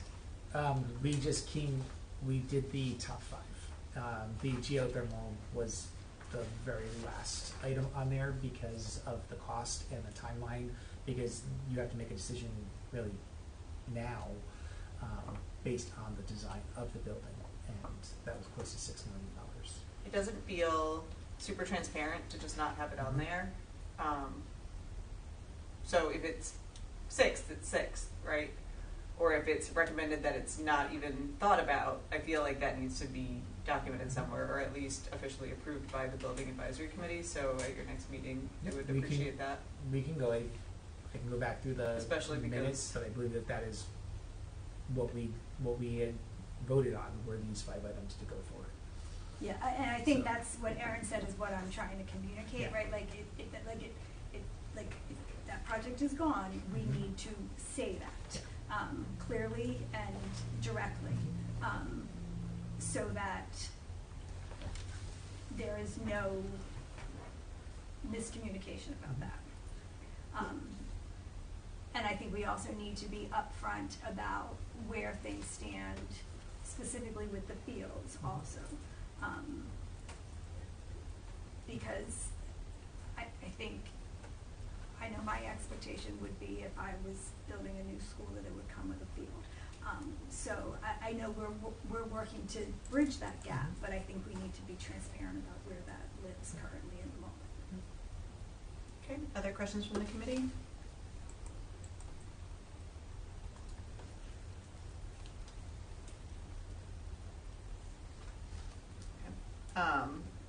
As it is today, I'm gonna vote no on this item just because I don't feel comfortable with the fact that other things that were on the list are not on here. So I'm not gonna vote yes on this. If 3 members want to, that's fine, but I will not be voting yes on this item. Any other discussion? Okay, hearing none, do we have a motion to approve? No, I just need a motion to discuss. All right, so I need a motion to approve. I'll make a motion to approve. Second. Okay, any further discussion? Okay, hearing none, we'll call the question. All those in favor, please say aye. Aye. Okay, no? No. Okay, motion Fails. fails. Okay.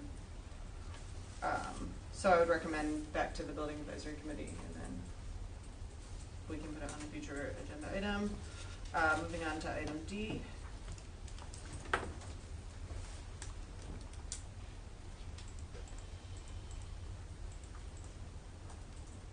Can I get a motion, please? Make a motion to discuss?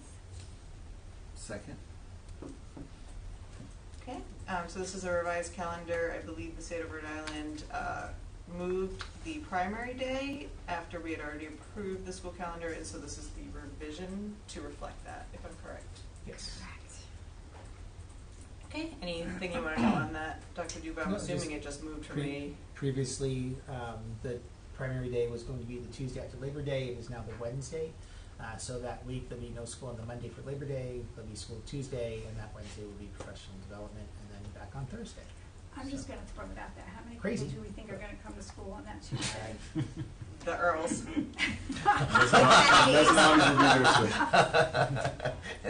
Just saying.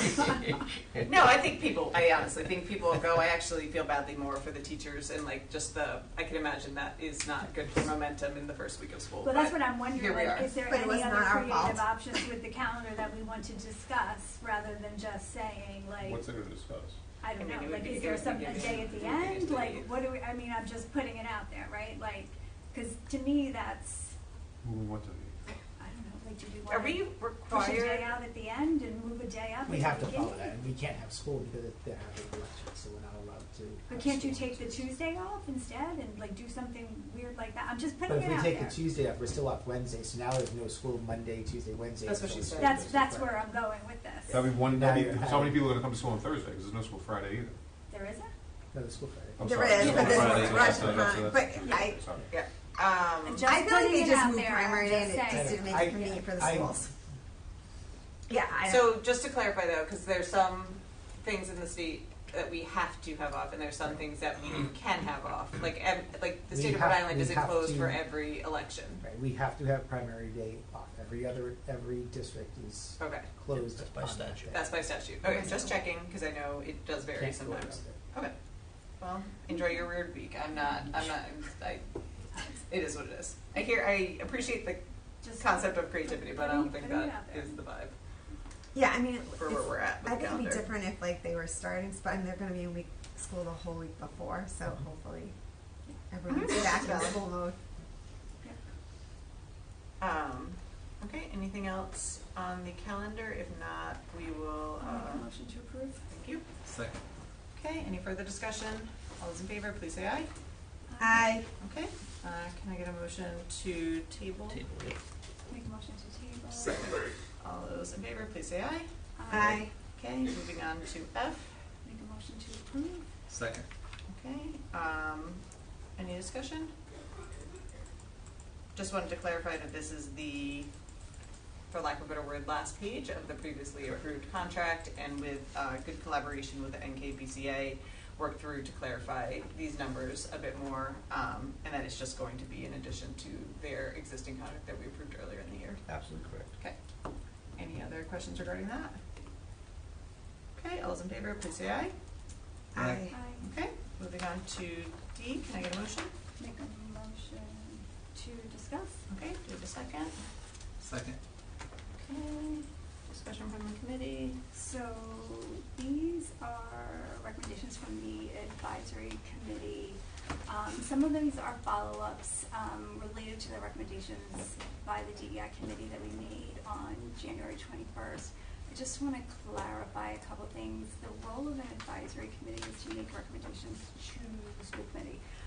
We can't direct the administration to do anything, and we can't direct any other advisory committee to do anything. So what we as an advisory committee done have brought recommendations to the school committee for the school committee to make a decision whether they want to direct the administration to do anything.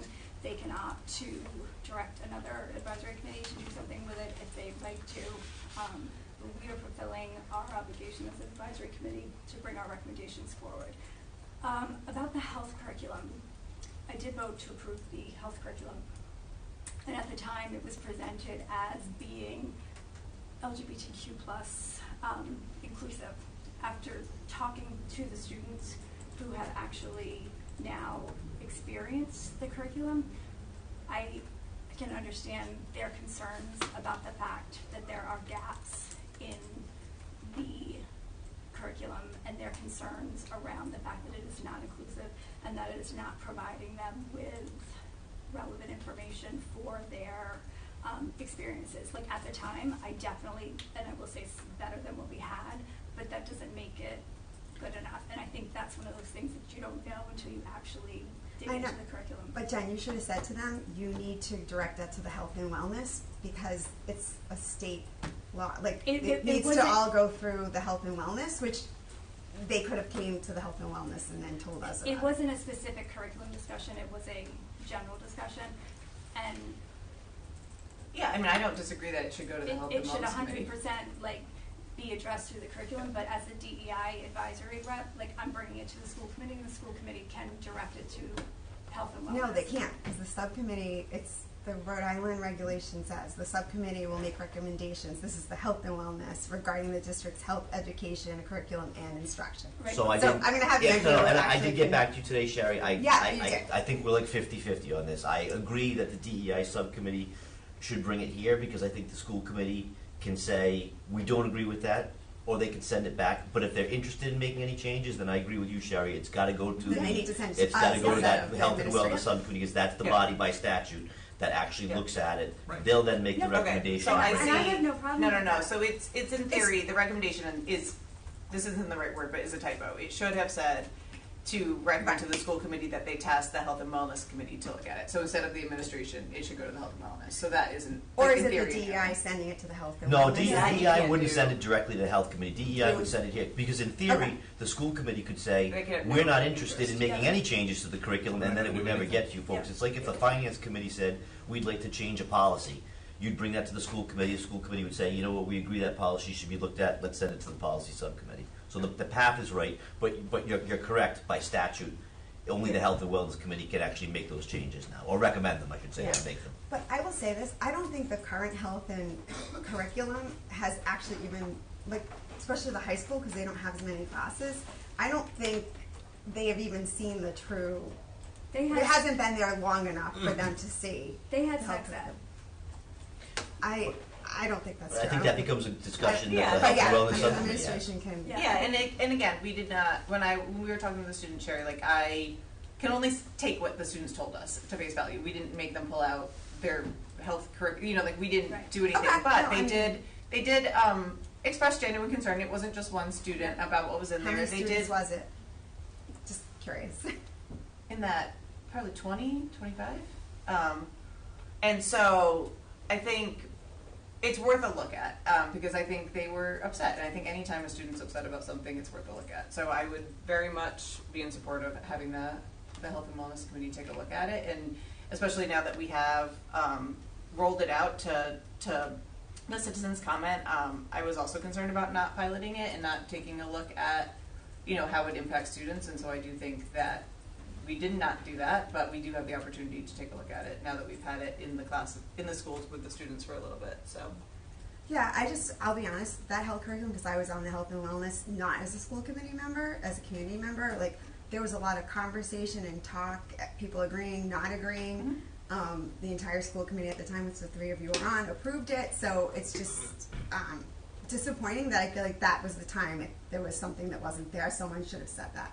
And I was on that committee, I sat on that committee, and I know that what we were shown was that it was inclusive, but I think you don't see and maybe it's not the curriculum, maybe it's how the teachers are teaching, I don't know. But what I can tell you is that the students who have sat in the classroom and who have gone through, I mean, some of them. You said 20 students, that's not enough. I'm sorry, like if you had said to me that you took a survey of all the kids.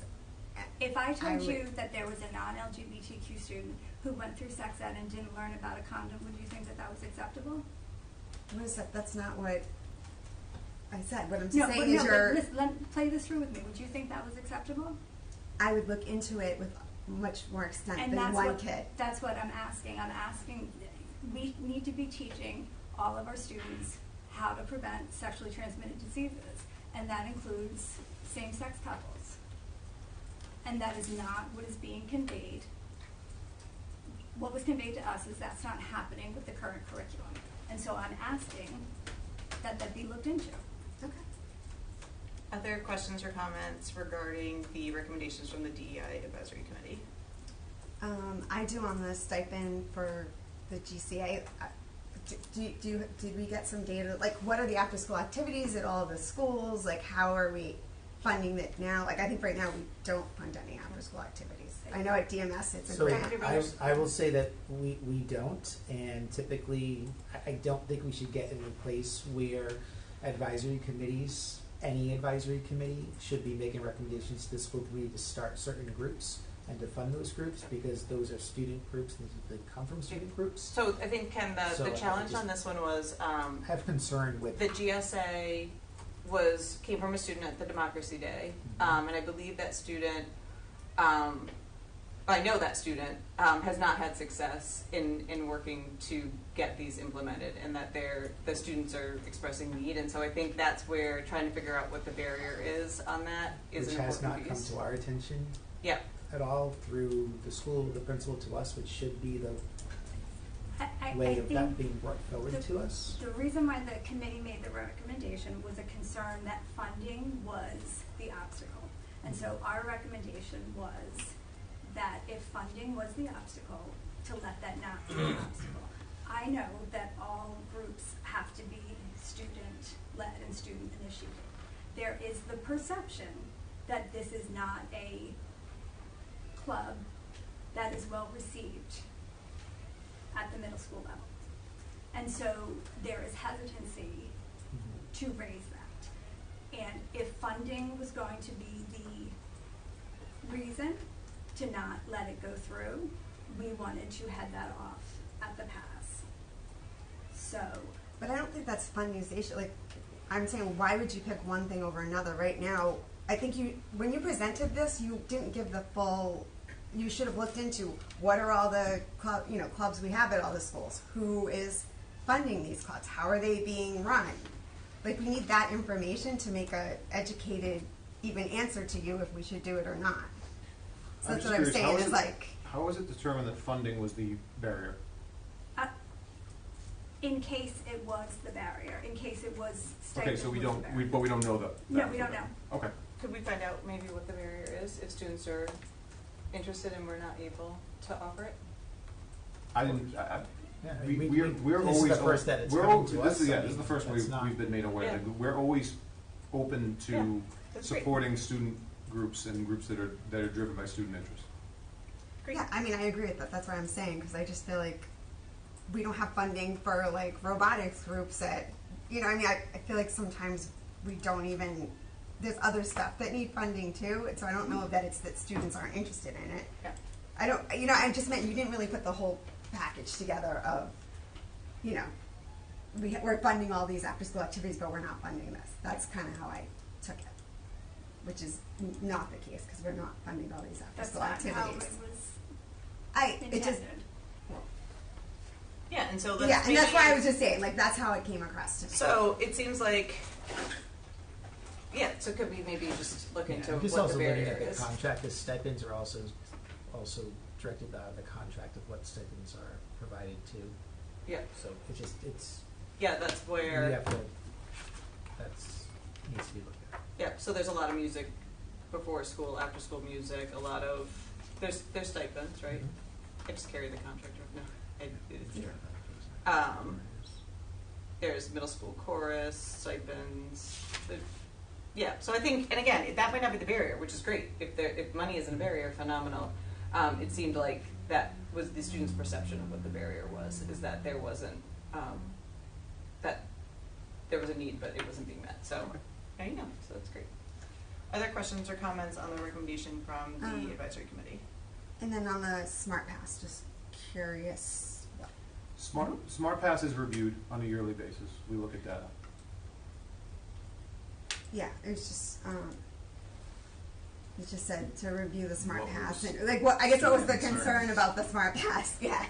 So there were concerns, and we've heard this. I know there have been student projects on this from various student groups, but it seems like there are concerns with excessive delays in being able to get a pass. Having to wait to get a pass, and then when you actually get to go to use the bathroom, that nobody's actually in the bathroom, so people are like, there's passes floating out there in the system, but there aren't actually bodies attached to it, so there's a wait to use the bathroom, but no people actually. So am I correct saying this? Didn't they now put a timer on it? We've always had that. They have. All right. So where I feel like once they have like 5 minutes and then it times out, and so then it would, because I mean the whole point of Smart Pass is not to have all these kids out in the hallway. I know the schools are engaged in dialogue, or should be engaged in dialogue with students around Smart Pass and its use and its practical application. And there should be dialogue going back and forth. And we do also review the data of how Smart Pass is used, and we also review the effectiveness of it and any trends that would warrant attention. Yeah, I think from the charge of the DEI committee, where I think it would be definitely worth a look is there seemed to be some disproportionate concern, particularly with women students in the Smart Pass and their need and accessibility for restrooms, and so that's where, for me, it fell within like the advisory committee's purview to make recommendations, because it seemed like there was a disproportionate difference for women students. That they can't access the bathroom, like they're not available, Yeah. or what is the? And was this mostly the high school? Like who? Yeah. This was the high school students were the ones that we spoke with. So they don't have. Yeah. So the female students don't have the same access to the bathrooms as the male students. Just I forward you my notes. Disproportionately impacted is the word I would use on camera. I'm just wondering, like, why? Like, what's Yeah, because what's isn't getting the in the way Smart of being able Pass to just? use the bathroom? I think So the many need perks. for access for the restroom for menstruation needs. Mhm. So, not being able to get a pass when they need to go to the restroom, You should just be able to leave and go. that is not. So their- this yeah. will be a topic that we discuss at the administrative level around making sure we're engaging in these discussions Yep. with student concerns. That's great. But that was where the disproportionation came in from that Understood. need. Great. Anything else on this, these recommendations? I just want to make a general comment, and it's not specific, and I know we emailed. There's a lot of recommendations that come forward to us and things that we have to work on that come from committees. Sometimes more this committee, and has nothing to do with the committee itself. Like, we're still working on stuff from last year, and I put it in my email, and I just going to say it. We have to consider the capacity of our administration. We have to consider what we currently are doing in the district. And I think that needs to be considered from advisory committees about putting recommendations forward to the school committee to keep tasking the administration with more and more to do. We really need to prioritize what is being asked and what can be done when, especially when we're still working on stuff. And we talked about from last June doing a facility study. We're still working on that. Like, there's only so much we can do at one time, and I just would like all of the advisory committees just to consider that when putting recommendations forward of additional tasks. Yeah, I totally hear you, Ken. I see it a tiny bit different. You know, each of the advisory committees have their charge, so health and wellness, DEI, the building, budget, et cetera. I think that that's the school committee's job to do, right? So the advisory committees can look at through their lens and make recommendations to us. And then I completely agree with you that it's the school committee and the administration's job to cull through those. And also to think about, in my mind, I'm thinking about like our strategic goals for next year and those sort of things. And so I think just because it comes from an advisory committee as advisory doesn't mean that it has to be acted on. I think it's just the way that if students are expressing concern and they're upset about things and the advisory committees are reviewing areas, like I do think that it's important to at least bring it to the school committee's level so that they can decide what gets done or doesn't get done, if that makes sense. I just think the school committee members need to be aware of capacity and how much we can take on and what we can do. I guess my very genuine question, would be, how would you like us to handle when students are expressing concern and sadness, and the advisory committees become aware of that? Like, do we want us to just say no? Hold on, I'm not done. Yeah, and genuinely, like, would you prefer us just to say thank you for telling us this information? We are not able to tell the administration about this right now because they're busy. Like, no, that's not. Like, I'm genuinely asking because I'm really curious on how to move forward. Because once I hear something from students, I personally don't. I want to honor what they're saying. 100%. So. We have Democracy Project, which is one of, if not the most, I think, valuable projects that we do. It's one of my favorite nights to go to. I go to it every year. There are however many hundreds of students who present projects. Most of those projects, a lot of them, are presented from a way of students trying to make an improvement or trying to show something, bring to light maybe something that they don't see as being the way it should be. And that's great. Student voice is great. That does not mean, though, that we, as the administration, can respond to and alleviate every single one of those. And so it's just one of those things. I think what Dr. Duke was saying is we want to be mindful a little bit of understanding that we do have a capacity with what we're able to address in a way that's actually practically improved. I think that is, I hope that's understandable. I want to say this, because now being on the school committee, I think like you wrote something like, the school committee tasked the administration with reviewing the curriculum being offered at the elementary levels related to bullying. Why do you sit as a committee and think of like, what could we do? Like in 2024, the police department did this whole anti-bullying campaign, which was great. So I feel like we can come up with ideas instead of just telling the administration, oh, you need to figure this out. And I feel like the health and wellness has done a great job of like stepping up, even prior to being on the school committee, of actually helping getting things done or giving ideas and finding resources to help the school department get things done, not just tasking the administration with stuff. So I totally agree. They have a lot on their plate, and I think we can help. Would you prefer that, for that one particularly that Sherry brought up, like that the DEI committee go out and look for elementary related bullying and make recommendations about what we want done? No, I think what you could do is like, I think about bullying all the time on the health and wellness, and I'm like, why don't we reach out to the police department and see if we can do that, and maybe we can find someone to donate banners. So like when they have the kids sign, and then they had one banner, we could have one for each school. Like, I just think it's like interacting and figuring out. So we hear these concerns, but you know, there's 3 things to task with now. We're still working on other things that we're doing. Like, in a way, we kind of need to kind of prioritize like what we're working on, try to get through, finish some things, get onto something else. That's all I'm saying. I just think we could definitely finish. We don't want to, right? We don't want to not say we're not.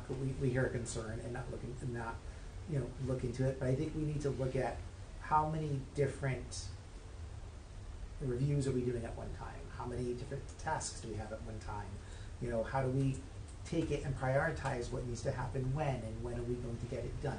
That's all I'm saying. So maybe what would be helpful is if you provided us a list of different things advisory committees ask the administration to do, maybe the school committee can prioritize them. Mm-hmm. So feel free to send a list back of what. I mean, we're already working on it, so I don't think there's a need to prioritize. We're in the process. Like we're like, with. Yeah, but if there's a concern about bandwidth, I can I tell think you- I think it's moving forward. That's all I'm saying is moving forward. I think we just need to consider that. That's all. So. I will not stop bringing forward concerns that are brought to me. And as it stands now, the advisory committees are purely advisory. We're not allowed to give the administration any work. We're not allowed to do anything ourselves. We're not allowed to take action. All we can do is advise. I am happy, like Sherry said, to take action within my own committee. But as it stands now, we're not supposed to. So if you want to give us the leeway to do that, I am. Who says you're not supposed to? Like, the Health and Wellness is the one who initiated doing the anti-vaping and partnered with the student assistant counselors. So, and when Allie was here, so she was kind of like the key to the administration. So we can do that. That's not my. Maybe I'm wrong, but I don't think we're supposed to be doing work. Well, we I weren't. would have Allie to did check all the of the stat. work. As a general proposition, you're But I right. think As a if general you make proposition, that's an that, administrative you function. bring It may that be on forward the, as well. I'd have to check the statute if there's some additional authority, but as a That general didn't even come proposition, forward to the school committee. the advise comes to the school Yeah. committee. School committee would task the administration. But that example did not happen like that. Right. Yeah. So no, I mean. So, but when I have a student sit in front of me and they tell me they feel dehumanized because of something that this district is doing, there is no way that I am not bringing that forward. Yeah, no one's saying No, that. we're not No one's saying saying that, that. No but one's saying also that. think- I would react the same way. I would never want a student to feel Right. that way. So, 100%. and So then if it is a capacity issue, you let us know, and we will work with you to allocate resources and prioritize tasks for you. And I hear your concern, Ken, and I sat down and I went through what the advisory committee has brought forward, what outstanding tasks there are to see, right? And there aren't. The only thing that's outstanding from DEI is the accessibility audit, which was brought forward a year ago, right? And I looked at what the other tasks are, right? And so if there are more, please share them with me. But I think that's a good example of a task that's really important, but also a significantly heavy lift when you're talking about that. And so to do it right, I think that is something that's going to take a significant amount of time and effort. Now, like that's all we're saying is that a lot of these tasks are tasks that to do them right, Yep. not just to do them, but to do them right takes a significant amount of bandwidth from a human standpoint and from a time standpoint. 100%. And I would just also like to say that the administration is not just you two, right? We're well aware. Yeah. There are other people, right? So Yep. when we say the administration, we're not saying Ken and Rob, you two and you two only are responsible for doing this stuff, right? So if it's a delegation issue, if it's a resource issue, like we are all, whether it seems like it or not, on the same team, and I know we all want what's best for students, right? It's just figuring out how we get there. But not bringing forward issues of concern, especially as they relate to student well-being, is never going to be an option. And we're, So I not, wonder- we're not saying don't bring them Yeah. up. We're just saying, I think when we look at evaluating curriculum or looking at programs, you know, we also have cycles of when curriculum is being looked at. So that's, And maybe it's phrasing, right? To me, it's just as simple as, like, what is actually, like, when you are in the sex ed lesson, are they teaching STI prevention? You know, are they teaching? so That's in the I would, curriculum. and I would say I that know would it's be in the helpful curriculum, but to be what are they specific actually of what covering? the And concern what is are so the we can teachers pinpoint. actually teaching? Maybe Like, I'm not that asking for a actually full-scale helps curriculum because- review. Like, I'm asking what is actually happening in the classroom. Yep. Like that makes it helpful, right? So this is very specific. We're looking, does this get taught, Right. right? That's something So to go in and look who and really from the define administration versus was at that saying meeting? we need to evaluate the entire curriculum. Stephanie, right? It was presented at the meeting. Your administrator that was at the DEI advisory committee meeting has the full list of things that were talked about at that Yeah. meeting. So I'm not sure how they report back to you all, but they have that information. Right, but I would I expect forwarded that it to you. would come from, you know, the chairs as part of the recommendations. I'm not So, the chair. I know, I'm talking in general, like everyone.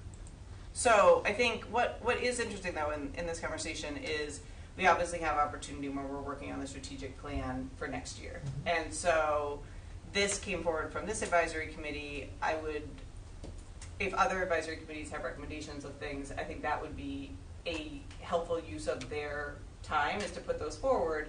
And then that's something that you can take into consideration when putting forward goals about how And those some of it things. isn't even just what's recommendations. I mean, you think of redistricting. Within the redistricting committee, there aren't recommendations of being put forward for the school committee tasks to the administration. There's just work in general that we're doing there. Building committee, there's just work in general that we're doing. I mean, Yeah, but both of those are, but there will be recommendations from those committees, and there are recommendations from those committees that the school committee hears all the time. Mm-hmm. We heard one from building today, right? Right. I'm saying recommendations.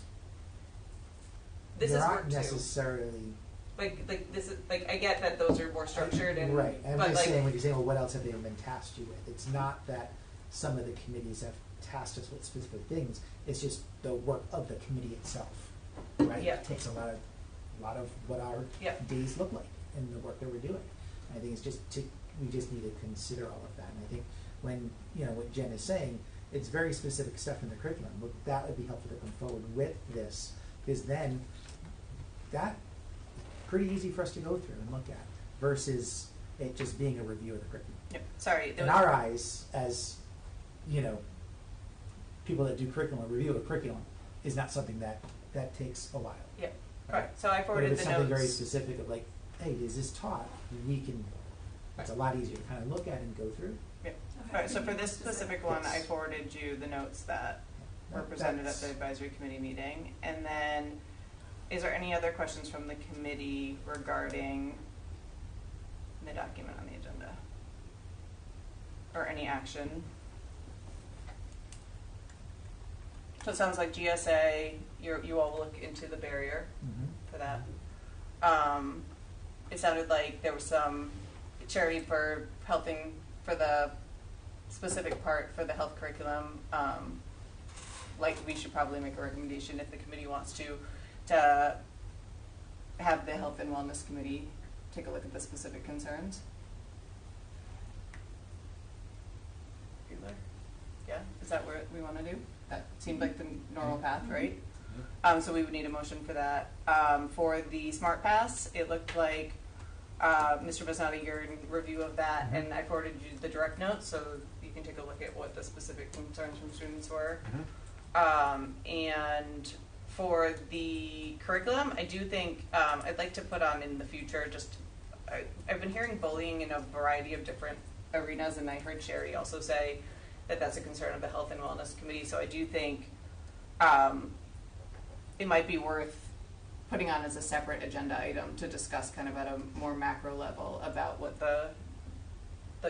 what kind of next steps are that. I feel like we talk about bullying a lot, but kind of where.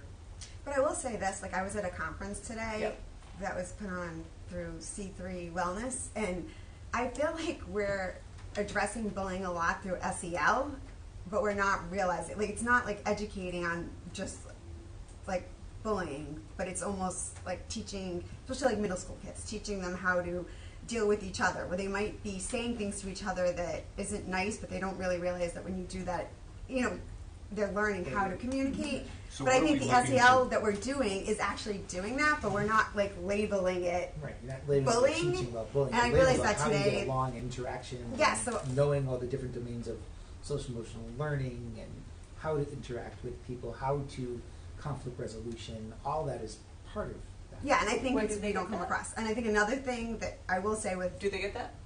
Or were you just Yeah. giving examples? No, I'm saying like those are the social skills that would be Yes. taught. So- Yeah. So I think that's where that one is coming from, and that one is probably bigger, but I think maybe having a conversation about like what our baseline is of kind of like what is in the curriculum for students in that area, and then also not even curriculum. thinking. Even I said this to you. Yeah. You ever had an equity audit between Wickford and Davisville? Like we have student assistant counselors there. We have them 2 days a week at both schools. Well, there's much more. There's 150 more kids at Davisville. And to be honest, I think we need to have them 5 days at the middle school. So it's stuff like that where I don't even think it's just tied to curriculum, but I think the student assistant counselors are really a place where kids feel that they could go and talk about like, oh, I think someone's bullying me, or how do I deal with this?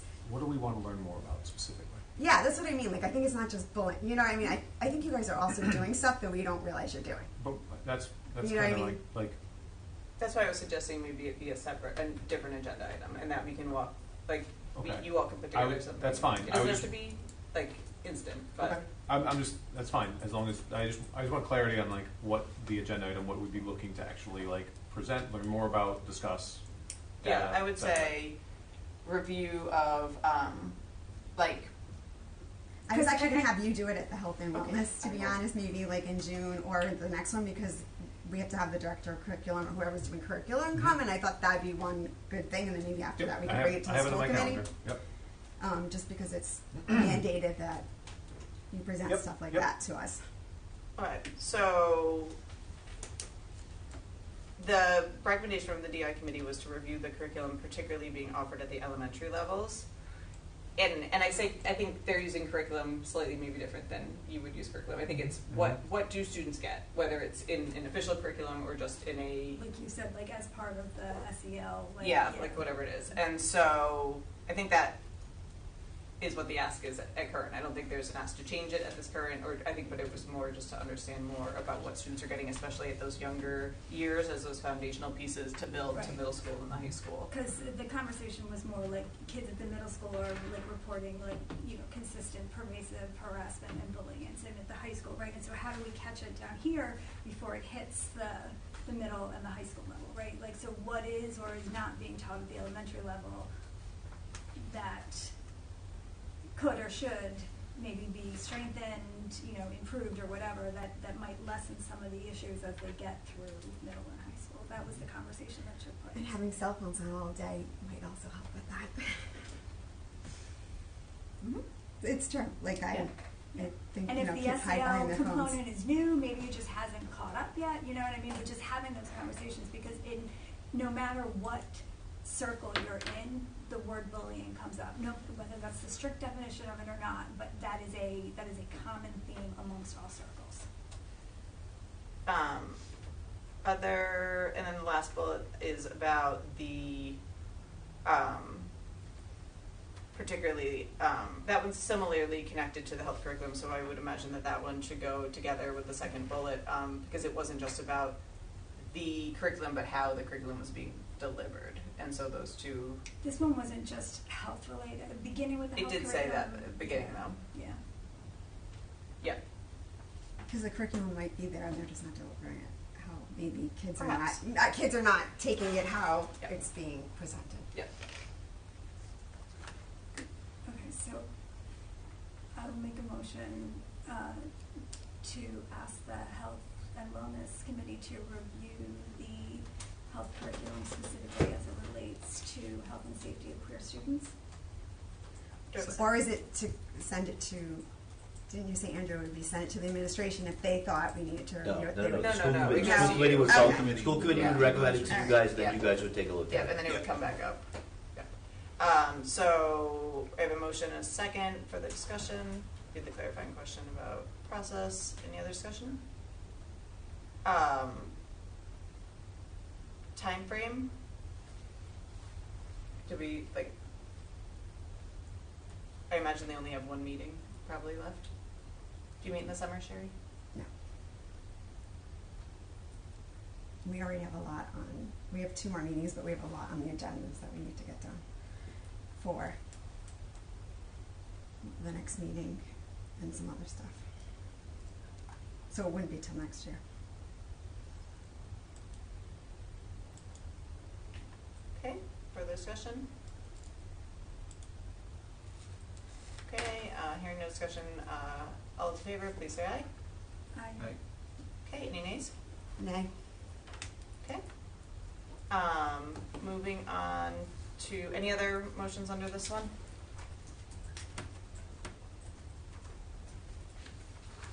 Okay. Hearing none, we'll move on to item H. Can I get a motion for H, please? Motion to approve. Second. Okay, and so this is, I believe, someone moved or something, Ken, correct? Yeah, we have a parent and a student coming off because they're moving. Okay. And then the, just the lists, well, Sherry was already voted on Technically. right from the last meeting, Mhm. but this just includes her on the list as a member. Yep, so we don't need, so we don't need to approve that part, we just are doing the top part. Can I ask on a side thing? Mhm. How many of these students are seniors? I have to go back and look. I think 2 of them were. Okay. Because I was just thinking for quorum, I Yeah. feel like we're not, in But general, when all of us, certain- not good at like when when you say students quorum, are like, seniors the and last then of the they're still students on. have a lot, so sometimes they're not there. And Can you change the student if it says student AB? You know what I mean? Like, so next year if there's 2 seniors leave, can you put, right, so I have to put on. so, because we never really use their names, we can just put new kid, is that correct? Okay. But the individual students are approved, it's just not publicly listed. Oh, Yeah, so like, again, like, if so 2 seniors student- So the graduate, students will then we would change. need to have to Dr. put Young will student change AB for- background. yeah. Okay. it would just be in, Different AB. yeah, A different AB. So we would, but the committee Vote has to on. approve individual people, Okay. it's not just in, like, I hear what you're saying, but that's not. that's what I was at, yeah, because Yep. I always feel like the students, it's. Yep, understood. Okay, so as this is, we're just taking off the 2 folks that are moving, so can I get do we have a motion to approve? Yes. All right, any further discussion? All those in favor, please say aye. Aye. Okay. Correspondence?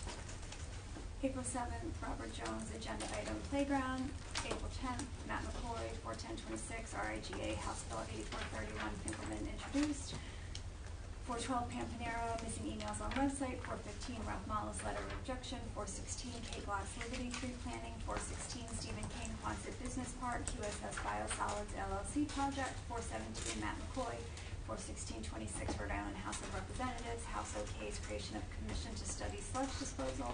417, Matt McCoy. 41726, Rhode Island Current, lawmakers set study panel in motion after North Kingstown sludge processing plant causes a stir. 417, Matt McCoy. McKee vows to stand with North Kingstown to oppose Quonset sludge plant.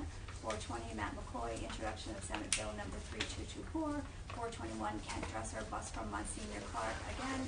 426, Carrie Bergenstock, concern regarding messaging encouraging teacher absences. 428, Christopher Natro, concern regarding promotion of student absence for political activity. 429, Matt McCoy. 42926, House Bill 8481, Cordese. 51, Christopher Natro, concern regarding promotion of student absence for political activity. 54, Holly Quinn, DEI agenda item. Okay, thank you. Can I get a motion to adjourn? So moved. Second. Okay, all those in favor? Aye. Aye.